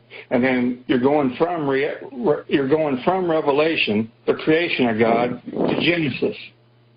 And then in Genesis, so to speak, you get back to God. You create the garden and you create, and then there you go. You're back to creation again. You create, your own universe, your own world, heaven, earth.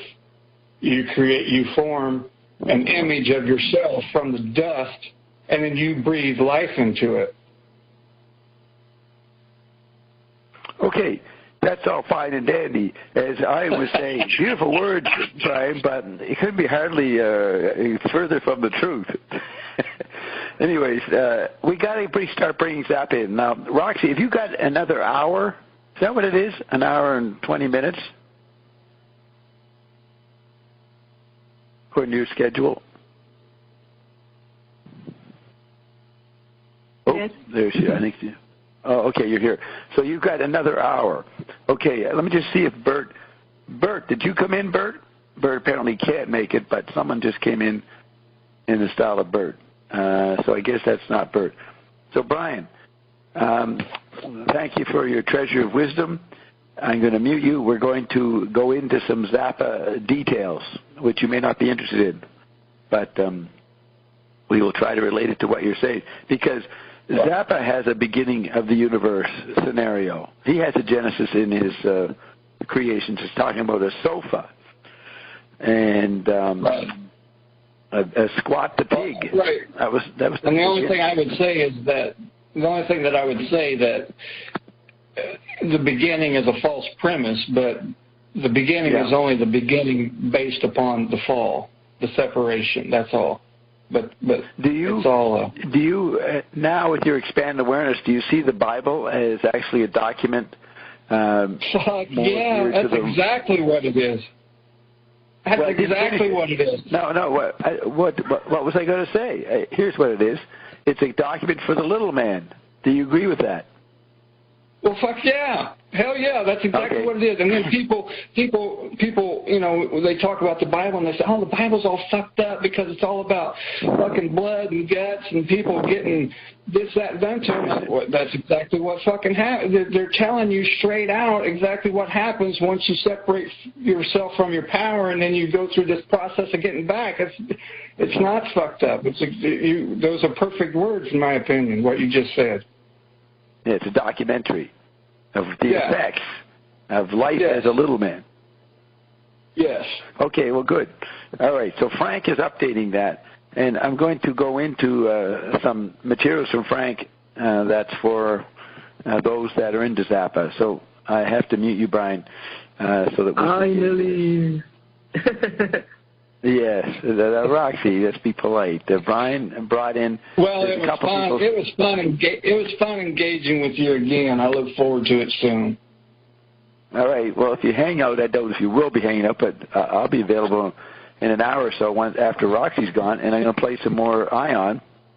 So if you call back or stay here, there's more things that we could get into, but I can't in this context. So I'm going to mute you, and we're going to... Roxy, we're going to do some more of the LP, the list of 179 names, okay? Yeah, cool. Okay, so the last one we did was Sacco and Fanzetti. Number 36 is Gene and Eunice, R&B artist, whose hit This Is My Story was a favorite of Zappa and was covered live by him in 1981.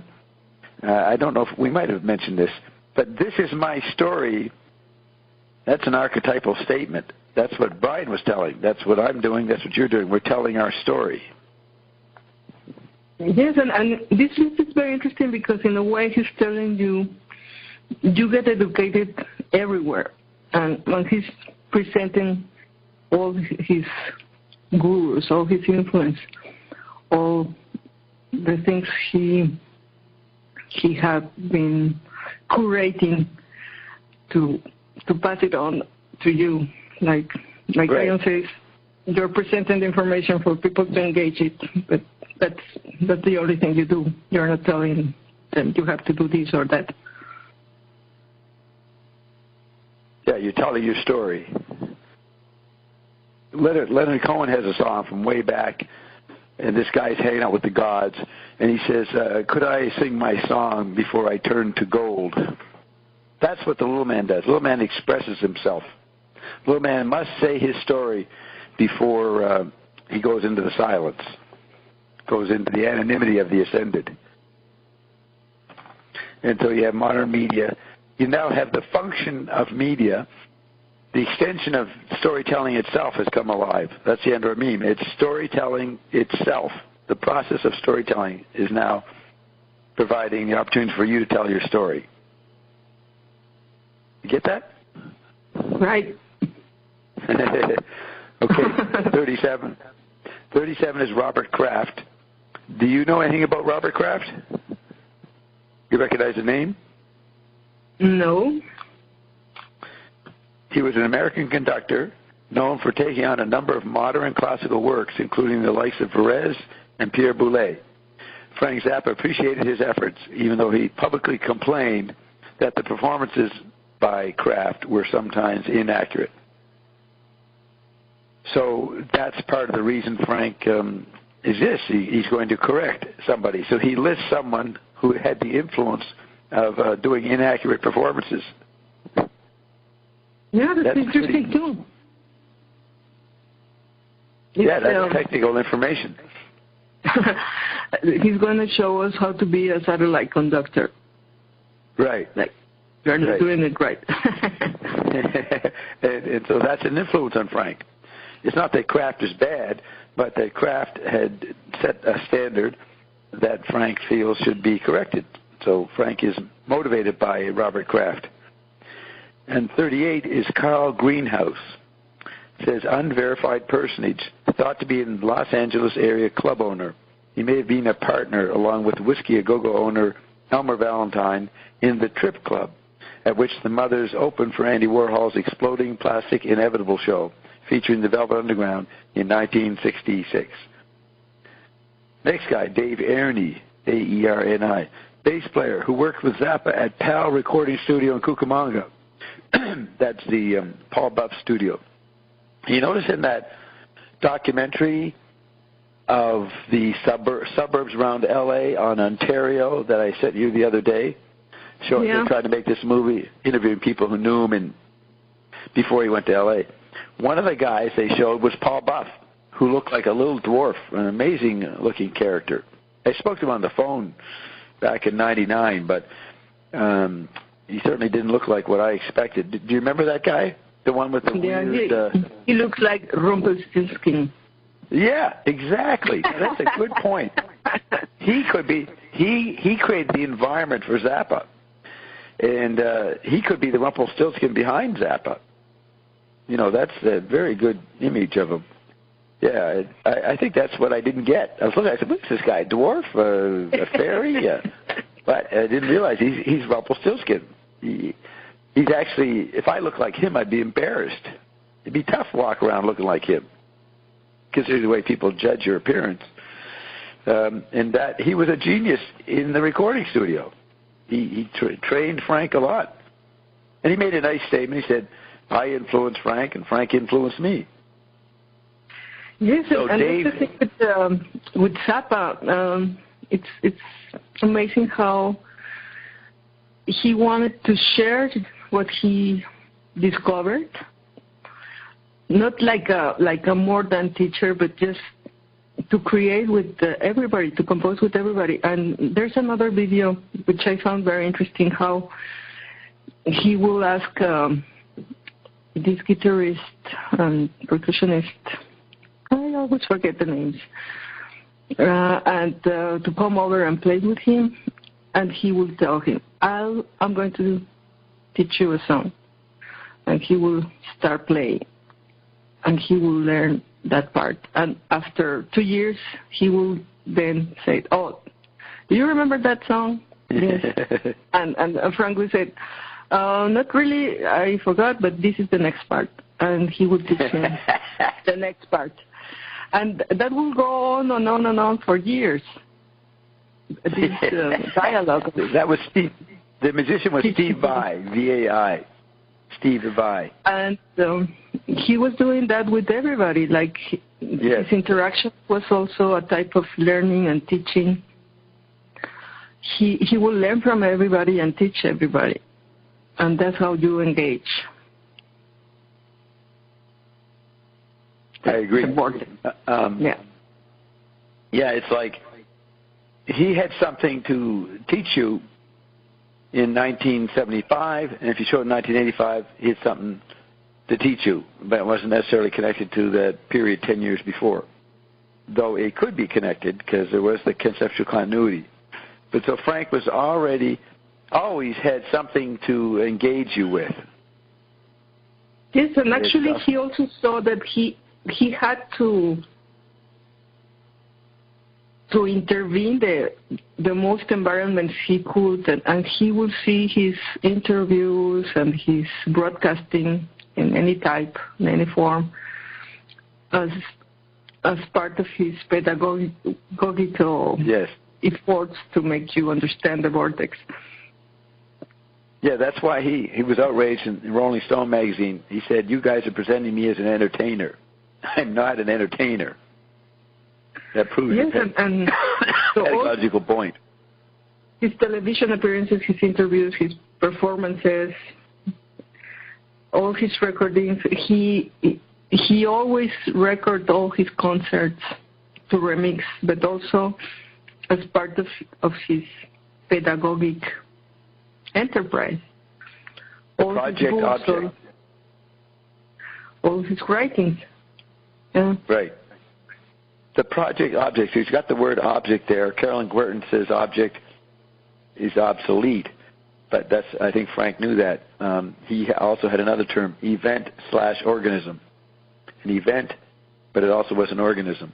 It's a project, it's ongoing, but it's an object. It's both. He's in the interval. Again. So Dave Airney was a bass player who worked with Zappa at the PAL recording studio in Cucamonga. He co-wrote Love of My Life with Zappa. That was recorded by the Mothers for the Cruising with Reuben and the Jets album. Number 40, Bob Keane, Keane, president of the Delphi record label, producer and manager of the late, great Richie Valens. Misspelled Keane by Zappa. I guess Zappa on the album had it as Keene. Nick Vinay, producer at Capitol Records, based in Hollywood, would later sign Frank to an ill-fated deal to produce the Lumpy Gravy album. Jim Economides, producer at Capitol Records, through whom Zappa was able to release the 1963 PAL studio track, The Big Surfer. So he and Paul Buff probably made that. I don't know, well, Frank did. I don't know if Paul Buff was, but he probably was.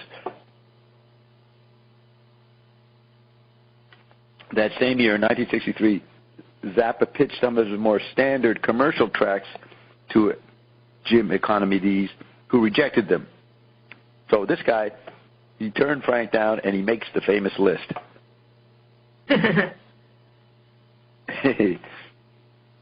Number 43, Alois Haba. That's A-L-O-I-S. Second name, H-A-B-A. A Czechoslovakian composer. Maybe you've heard of him. Sound familiar to you? Again? What was the name? Alois, A-L-O-I-S. Second name, H-A-B-A, Haba. Yes, actually, when I was researching the plastic people of the universe, I saw that name. Yeah, see, he's Czechoslovakian, and Frank is talking about him before he knows about the plastic people and Václav Havel. So he may have influenced Václav Havel. Of course, Havel might have. All these environments are always very, very small, and in a city like Prague, people must hear about each other and know each other. You know, you get to you hear about the studios or the people playing, and most composers also want to know what others are doing, and I suppose, of course, they must know each other or heard each other. Well, here's what it says about him. Czechoslovakian composer, a pioneer in the field of microtonal compositions, which use the smallest intervals possible between notes to create some very interesting harmonic relationships, not unlike the effect of a tape being subtly sped up or slowed down. He was possibly an influence on the tape collage experiments that Zappa would piece together over the next couple of years. That would be 67, 68, 69. Did you take any courses or do any tape collages or tape collage experiment? Did you work with microtonal compositions? Yes, in Mexico there's a very famous microtonal composer. He's called Julian Carrillo, and he makes very interesting music. I really like what he was doing, and I think this going into the microtone, trying to divide the intervals between the notes, and the interval concept is very interesting because McLuhan talks about the interval being the interval between figure and ground being where the action is. Right. And composers start living the tonality, the idea of the central sun, and like in quantum physics, they're trying to go micro, to go into the little intervals. I suppose it's a reflection, a mirroring of the quantum, trying to go into this micro tonality. The non-visual, going into the non-visual.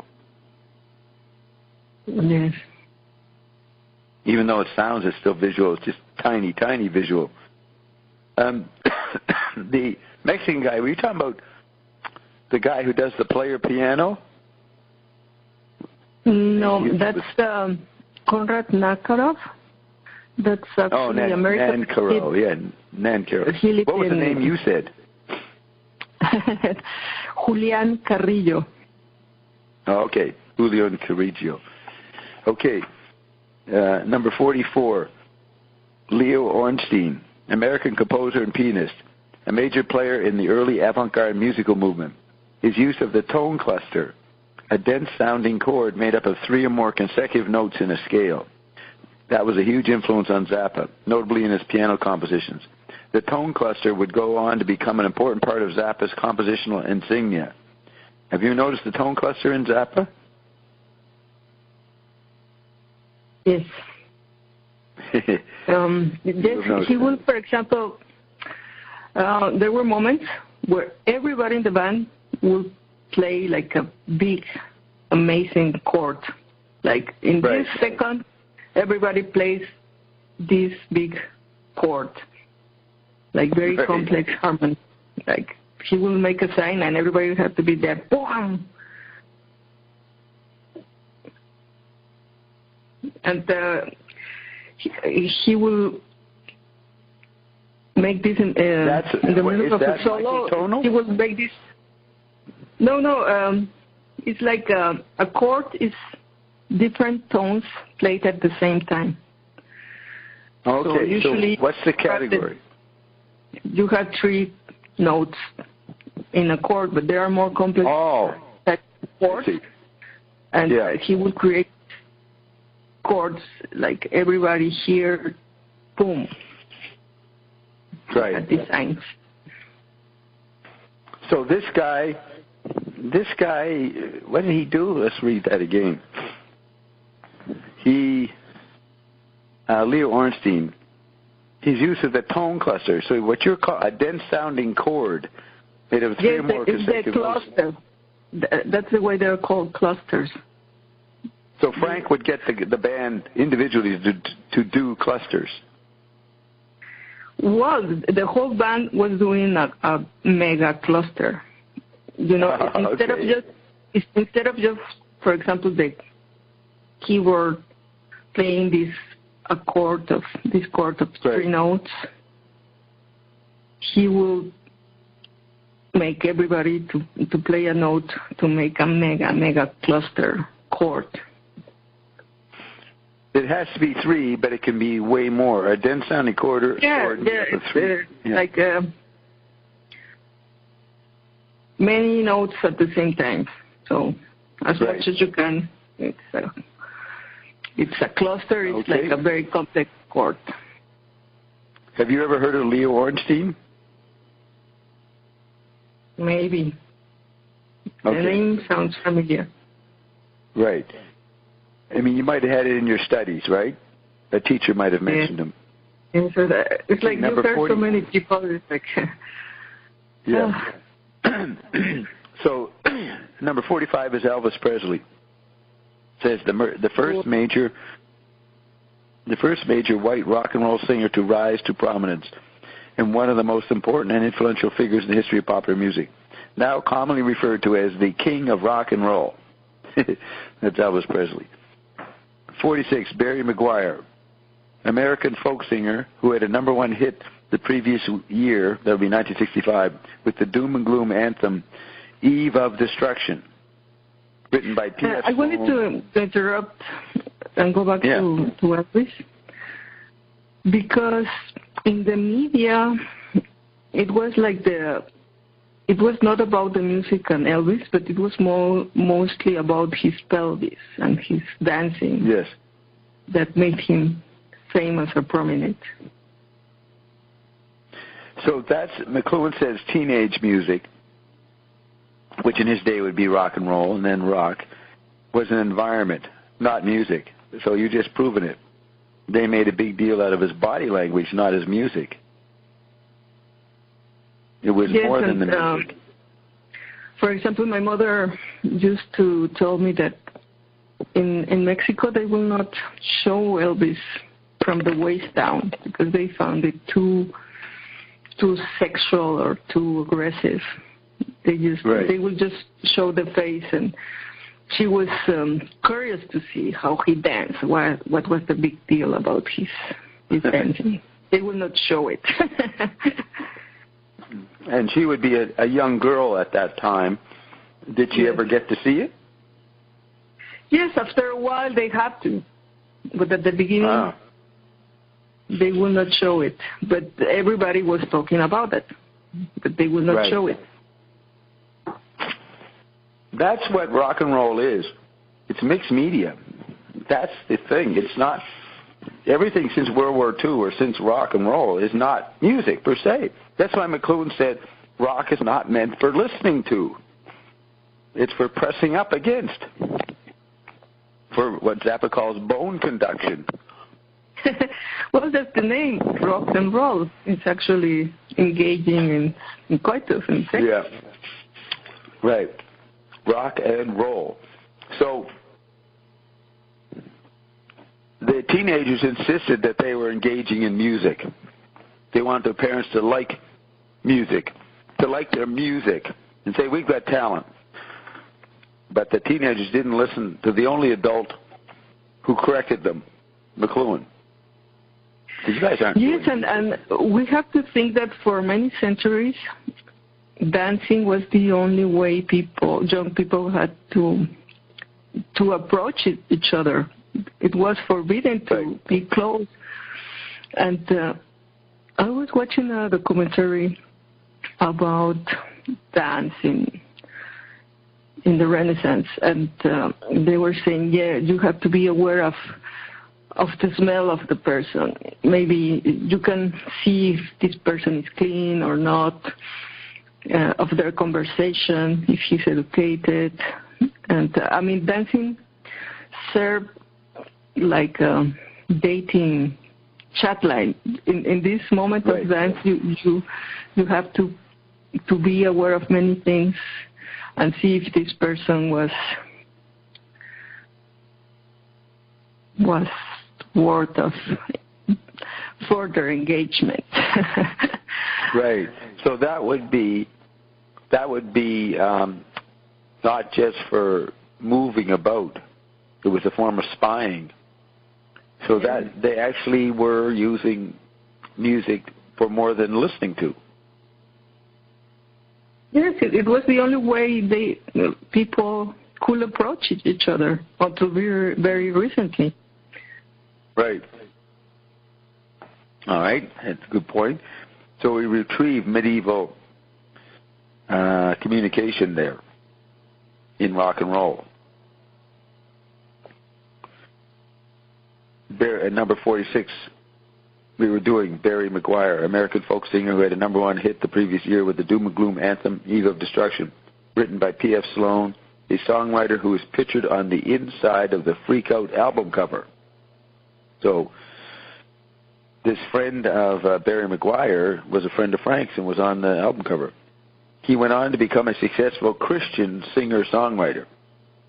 So Christian musicians understand that music is not to be listened to.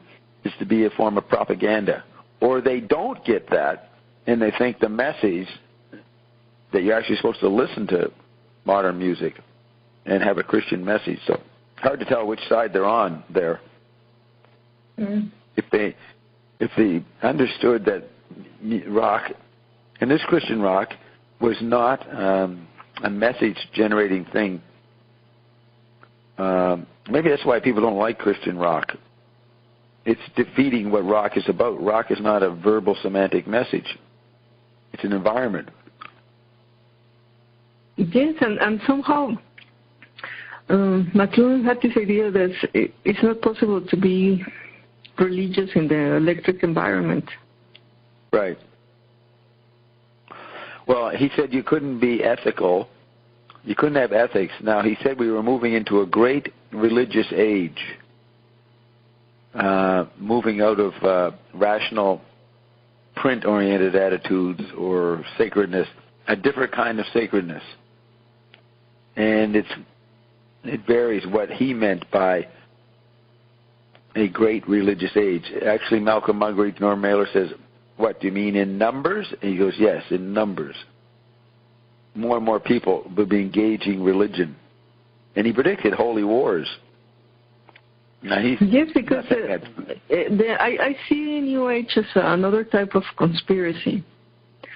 Like you have all this information and you're trying to make sensical sense of all this information presented to you. And some people try to make this sensical sense going into what they think is spiritual.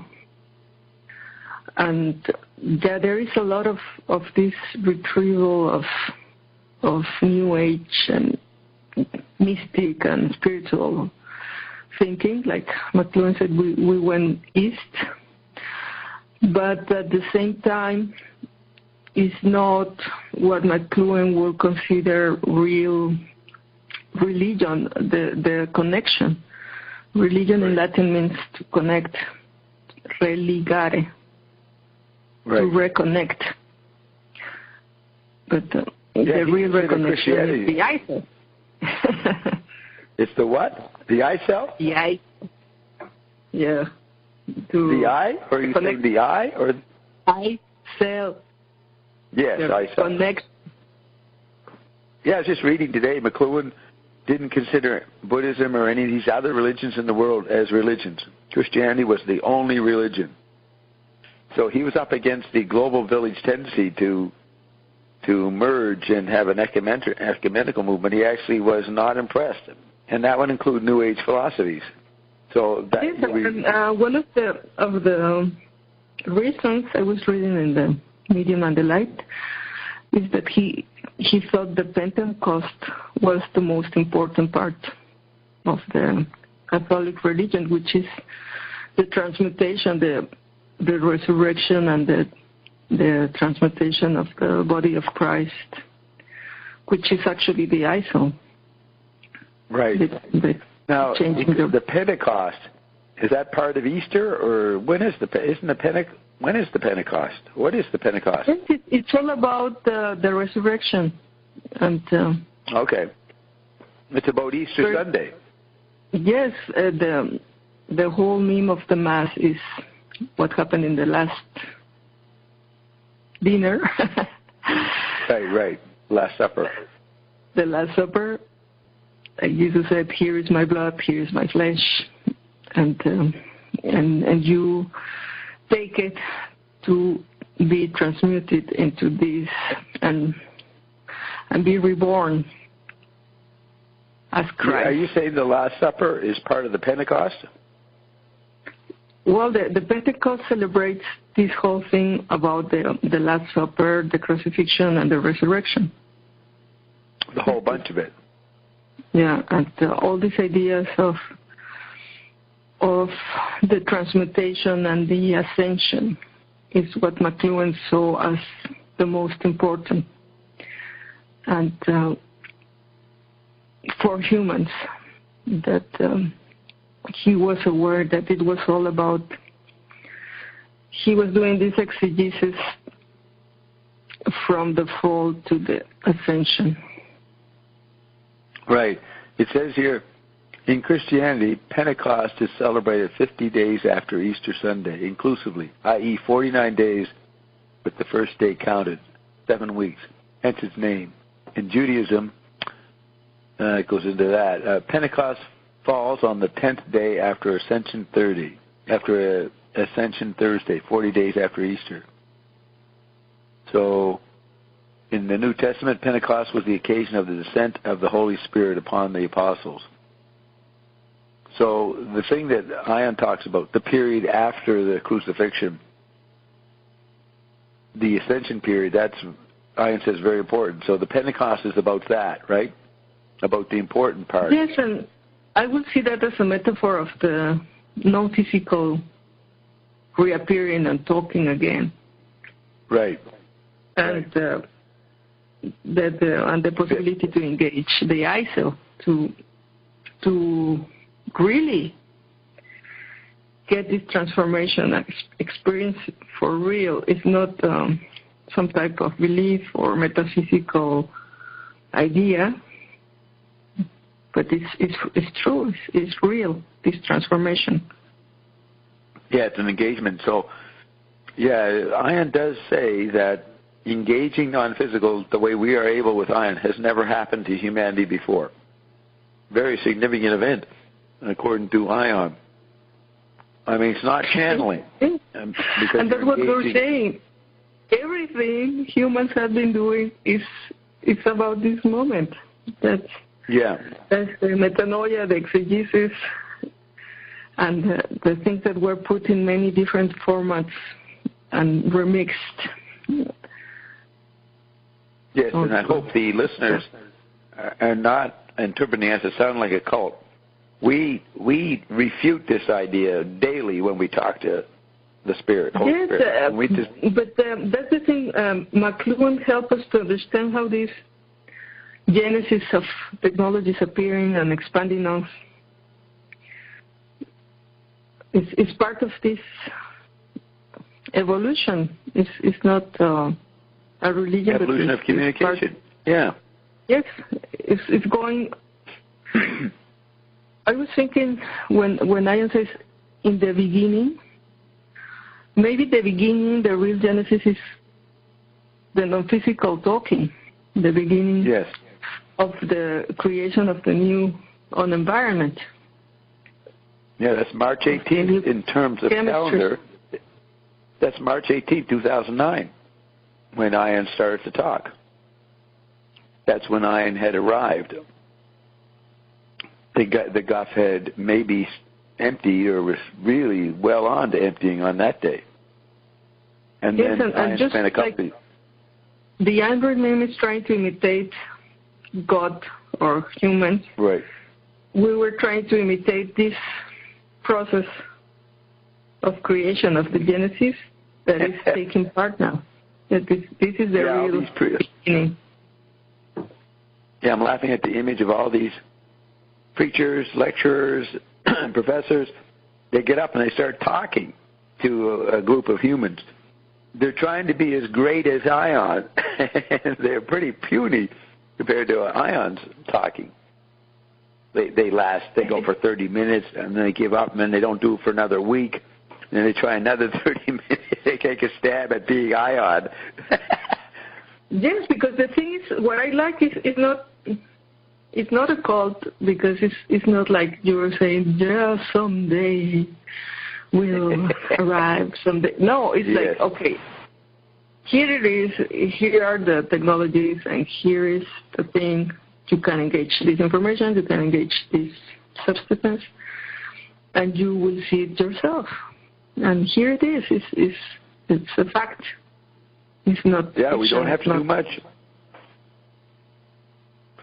Okay, so that was a good statement. Don Julian, number 47, vocalist for the first integrated doo-wop combo. I didn't know that. Doo-wop combo, the Meadowlarks, later known as the Larks. Their single, The Jerk, was a favorite of Zappa. So their first integrated doo-wop combo. He was a vocalist for it. Tiny Tim, American vocalist known for his ukulele playing and distinctive soprano vocal range, would become a household name in a... What, you're laughing at the fact, distinctive soprano vocal range? Yes, he's a ukulele player that sings soprano. And right, cool. Do you know him? No, but I have to check it out. Yeah, Tiny Tim would become a household name in America and elsewhere a few years later. He was acquaintance, if not friend, of Frank Zappa.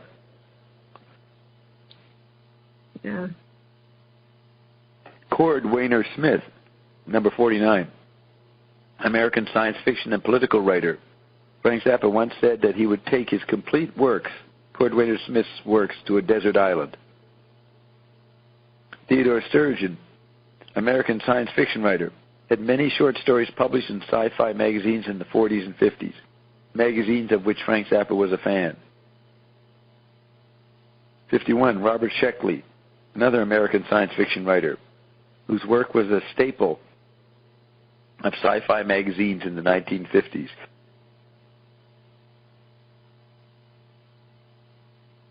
Yes, I find it very interesting that he will engage science fiction. That it's this extension of science with the fantasy. Right. And right. Many of the things that are represented as science fiction have become reality. So it's very interesting how maybe some conspiracy theories say when there is in public, it's because these technologies are already there. I would say a lot of them are already here. And in right beside us, like you can say, oh, it's right here. Somebody in the Pentagon has stored a bunch of good stuff for the next 30 years. I am saying no. Another thing, I was saying that Ulysses is the day and the night is the wake and the dream. Yeah. And all the thunders are coming from the nighttime, from the dream, from the parallel worlds. But you say it's not a dream. I don't remember what was the word you say. James Joyce, through the Evergreens, when I talked to him, through the channel Michael Blake Reed, channeling 6,500 to 7,000 entities called the Evergreen, you could talk to various people. The Evergreens would bring people in. So he brought in James Joyce. And all the way through it, James Joyce expressed that Finnegans Wake was not about a dream. And it was not a dream. And the way, what we did find out it was about the interplay of different media environments, how they ate the previous media environment. They were monsters. And each new media environment was a monster that was eating the previous environment. So he was talking about technology and the effects and the unfolding of them. That's what he said Finnegans Wake was about. It was not a dream. Yes, and that's the Finnegans Wake is the greatest science nonfiction ever. Right. Science nonfiction and science fiction, it's in the interval. Yeah. The postmodern term that Croker popularized is theory fiction, or maybe even Baudrillard did it. A theory fiction rather than science fiction, because science maybe was weak. It was hardware, and it was being obsolesced by software. So you moved to theory fiction or meme fiction. That was just for your information. In case anybody brings it up, you'll know what that means. All right? Yes, and in many ideas of science fiction actually help us to digest better the new environments and the changes that are happening. Yes. Like they open usually the present. Our minds to accept the possibilities that otherwise will be too absurd, like alien life or teleportation or many multi-dimensions, the idea of the matrix, the hologram, and all these things somehow were easier to digest thanks to science fiction. And I think someday science fiction will be considered a major genre because there are big works of art there, and until now it hasn't been really recognized. But not in the populace. It is recognized in universities. There are many courses on science fiction. Don Thiel. Yes, some of the words will become textbooks where we could start engaging this expansion or new possibilities of, for example, of the non-physical or the transmutation of men and new technology. Well, we're science fiction. We're a science fiction show. For most people, 90%, we sound like science fiction. And Don Thiel, his good friend Darko Suvin, S-U-V-I-N, I have some of his books. He was one of the first academics talking about science fiction as an academic field. Darko Suvin, S-U-V-I-N, I think he was Yugoslavian. I think I got the first name right. But look at us. This is a science fiction situation, and Frank is always said his works, many of them were science fictions. He wanted to do a science fiction Broadway musical, so he began with science fiction. I don't know if Stockhausen did that. Did Stockhausen ever talk about science fiction?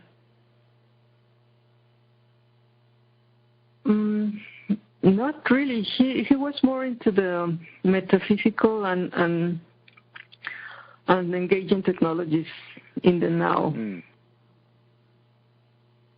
Okay, so moving on. We did Robert Sheckley, American science fiction writer whose work was a staple of sci-fi magazines in the 50s.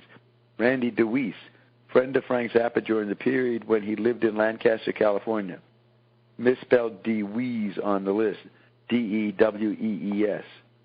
It should be D-E-W-E-E-S-E. Baby, DeWeese is one of these guys who passed the test of listening to Ionization by Edgar Varese, and he was interested in it, so Frank let him stay around. Right? Why would he name anybody as a friend? Unless he helped him punch out somebody or pull off a trick at school. Frank's brother writes about that kind of situation, the different interpersonal problems they had at school. So, Dick Barber, another Lancaster friend, later became road manager for the Mothers, contributed his patented snorks to several Mothers albums and live performances. Sounds like they were patented. Can you patent snorks? Maybe it's just a phrase. Eberhard Kronhausen, American writer, author with his wife Phyllis of the 1964 best-selling book, The Sexually Responsive Woman, one of the first major influences on Frank Zappa's theories about sexual expressiveness. So Eberhard Kronhausen, his book on the sexually responsive woman, big influence on Zappa, who had theories about sexual expressiveness. Number 55, Yves Tanguy, French artist, prominent figure in the Surrealist art movement. 56, Lenny Bruce, comedian, hero, martyr, a huge influence on Zappa. He died for your sins. So says the writer Scott Parker. Lenny Bruce died for your sins. 57, Ravi Shankar, Indian composer and sitar player.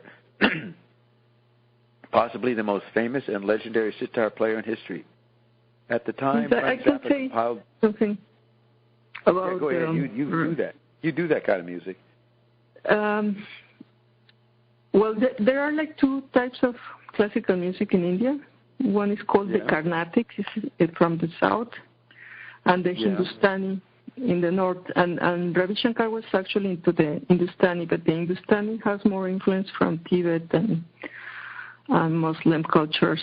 And the Carnatic is really, I think, the most ancient tradition that hasn't been somehow stopped or destroyed. And Ravishankar was the first teacher to teach people that were outside the caste or their system, because before it was forbidden and this knowledge was not allowed to go out. You have to be born in a family, in a lineage, and teachers may take 15 years before they start teaching you, and you will have to serve him almost as a slave before they thought you were worth of him wasting his time on you. Like, you really had to show you have a really big interest and to keep this tradition. And, for example, my teacher told me when he was a child, they will sit very close together, and the teacher will teach you, he will say everything in your ear. It was so secret. It was really... And Ravi Shankar was the first one to open this He broke the secrecy. He broke the secrecy. Wow. Yes. And is this well known, or do you have to be a musician? You know, do you have to be a musician India like you were? No, in India it's well known because before, really, because they have this division of the society in castes, not everybody could engage wherever they wanted. It's like you have to be a Brahman. Like, they think there are different types of people for different types of functions in society, and all are needed. Some are more in the lower chakras. That's like very basic people that just think about reproducing, and they do the lower tasks. And then there are other people that have like higher aspirations because they believe in reincarnation, and the Brahmins are the ones that engage like the higher culture, the art, the philosophy, and they also have the responsibility to keep this knowledge alive. And they start learning very, very young, and they have to learn everything by memory. And they really see as their responsibility to keep this knowledge alive. And for example, Ravi Shankar was called a pandit. A pandit is a teacher of teachers, because a guru is just like a teacher, but a pandit, it's like the highest level of knowledge and they have like different types of sciences, like for example the medicine, the nutrition, the Ayurveda, these Vedas, this knowledge, the music, and like that, different types of. And Ravi Shankar was a pandit, and he was the first one to share with the world and with all types of people. Right. So if a young person is going to be a musician and they got to memorize all this stuff, they don't do physics, chemistry, and science courses. They only do the music memory. Yes. And for example, my teacher told me he had to learn everything, and if he didn't learn it, he will be hit with the bamboo. Right. And he will be taken to a temple to practice the whole day, and they will not give him any food. Wow. So with this very extreme system of learning, they, of course, become very, very virtuosic, virtuosos of their instruments. And before, the musicians will also dance and sing for the entertainment of the kings. And all this was made in small rooms. in front of the king. It was like a very private, very only for the high society, for the king. And now it's like it's for everybody. But for many centuries, it was just like that.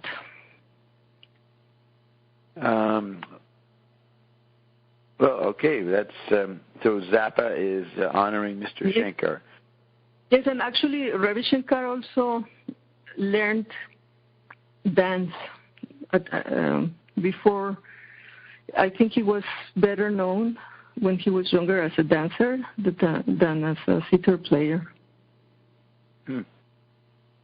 Well, it says here, Rabbi Shankar, Indian composer and sitar player, possibly the most famous and legendary sitar player in history. At the time Zappa compiled this list, Shankar's music was just beginning to creep into prominence in the Western world. Was it already prominent in Asia by 10 years? Yes. He's born. Yes, he was already famous when he was young. Right. The film industry was starting, and it was also about musicians exploring other types of musical environments that many went into exploring the Indian scales and other types of microtonality and other systems that I think made them so attractive for composers like Zappa that were looking for new things. Yeah. So number 58 is Chatur Lal, Indian tabla or hand drums player, was Rabbi Shankar's primary table player, but I think they mean tabla player, until his death in October 65, at which point his position was taken by the better-known Alla Raka. 1965, Rabbi lives till 2012. That's like another 50 years beyond Chatur Lal, Rabbi Shankar's, I assume, playing. Then there's another guy, N.C. Mullick, M-U-L-L-I-C-K, Indian tambura, which is a bass-related drone instrument. He's an Indian tambura player. Worked extensively with Rabbi Shankar. The tambura is a very interesting instrument because you just have 3 or 4 strings.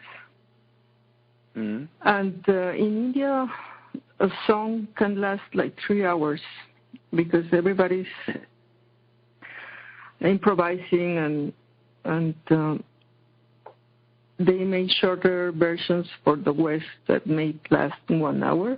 But the tambura, it's only these 3 notes or the 4 notes that are played all the time on the background. This resonating, very psychedelic type of sound that you hear on the background. Down, down, down, down, down, down. And it's very hard to play because you have to keep in rhythm and just do these 3 or 4 notes. The whole composition. For 3 hours. Yes, and for example, one of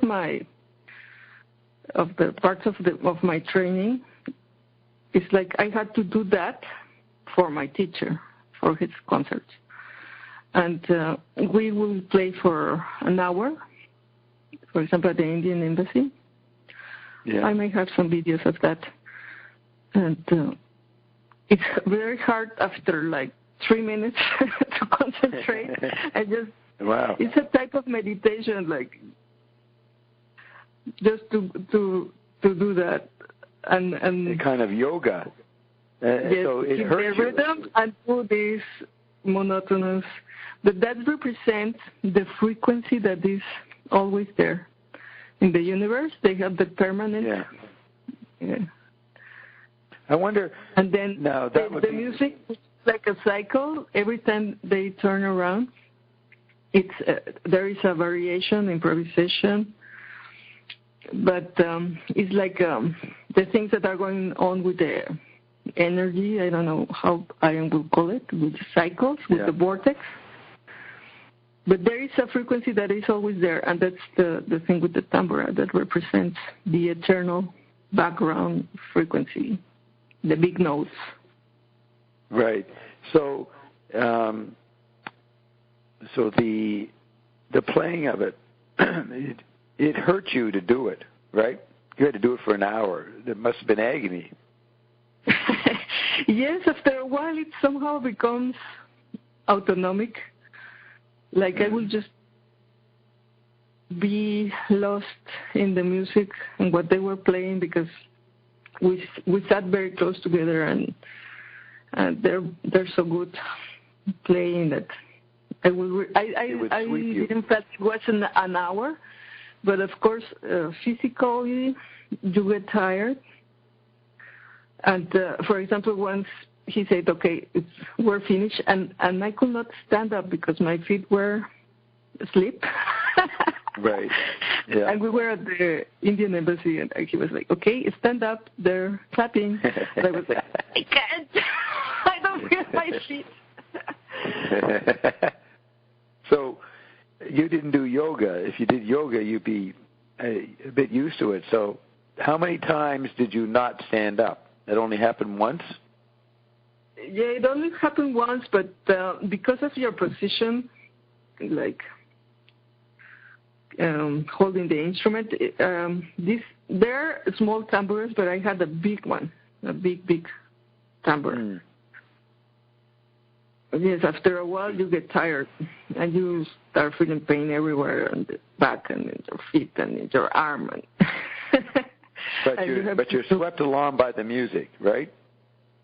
Yes, of course. It's like you have to put your thoughts somewhere else. Otherwise, if you start thinking, "Oh, my feet, oh, this and that," this. Yes, but it was a very nice experience. That's the tambura, and it's. I find it very interesting that Zappa mentions this instrument, which is just very repetitive. Right. It's not like a solo or virtuous thing. That's a big thing. That's his idea of rates, sound cycles, sound rates. Yes, and he was aware of the big note, that this, yes, what the Indians see as the eternal frequencies of the universe was something he knew about that.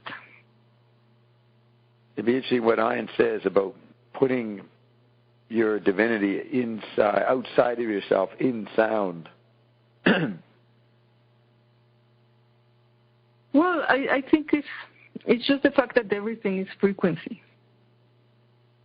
Mm-hmm. Well, I have some new information on that, but Ian told me to hold it back for a while. Frequencies. So just another teaser. Yes, okay. That's how Frank Zappa started, with the freak out.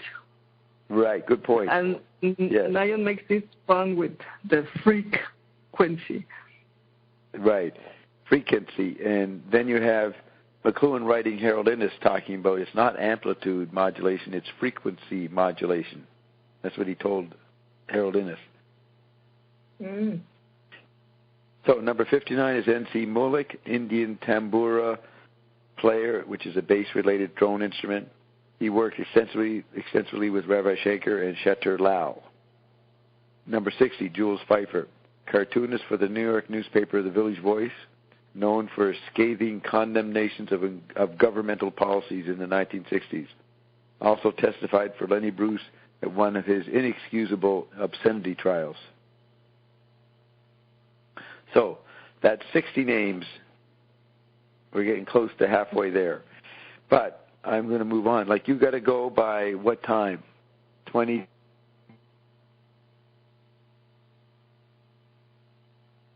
I will say be here 10 more minutes. Like to half. What? To half?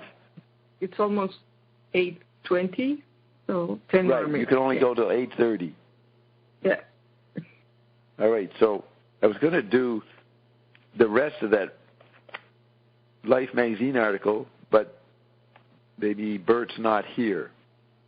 So Bert should be part of it, so he'll be here next week. So what could we do? Is there, I look at the emails that you sent.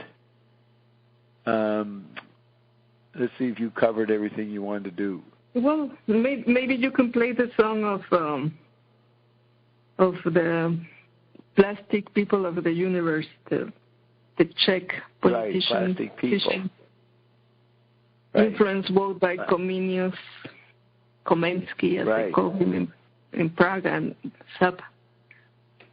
Yes, that's a good point. This is for, what's his name? Václav Havel. Okay, Plastic People. We have two versions. One, 1969. Well, it's on the later album.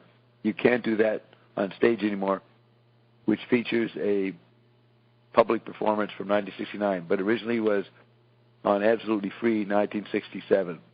So let's play that. Bring up the sound thing. Well, I don't know how long that is, but maybe I'll say Happy New. Happy New Now. No. It's only 3 minutes and 42 seconds. So you're going to have to hear it and comment on it. So let's see. I got that there. I got sound effects. That one is blocked. That's good. Okay, so let's hope this works.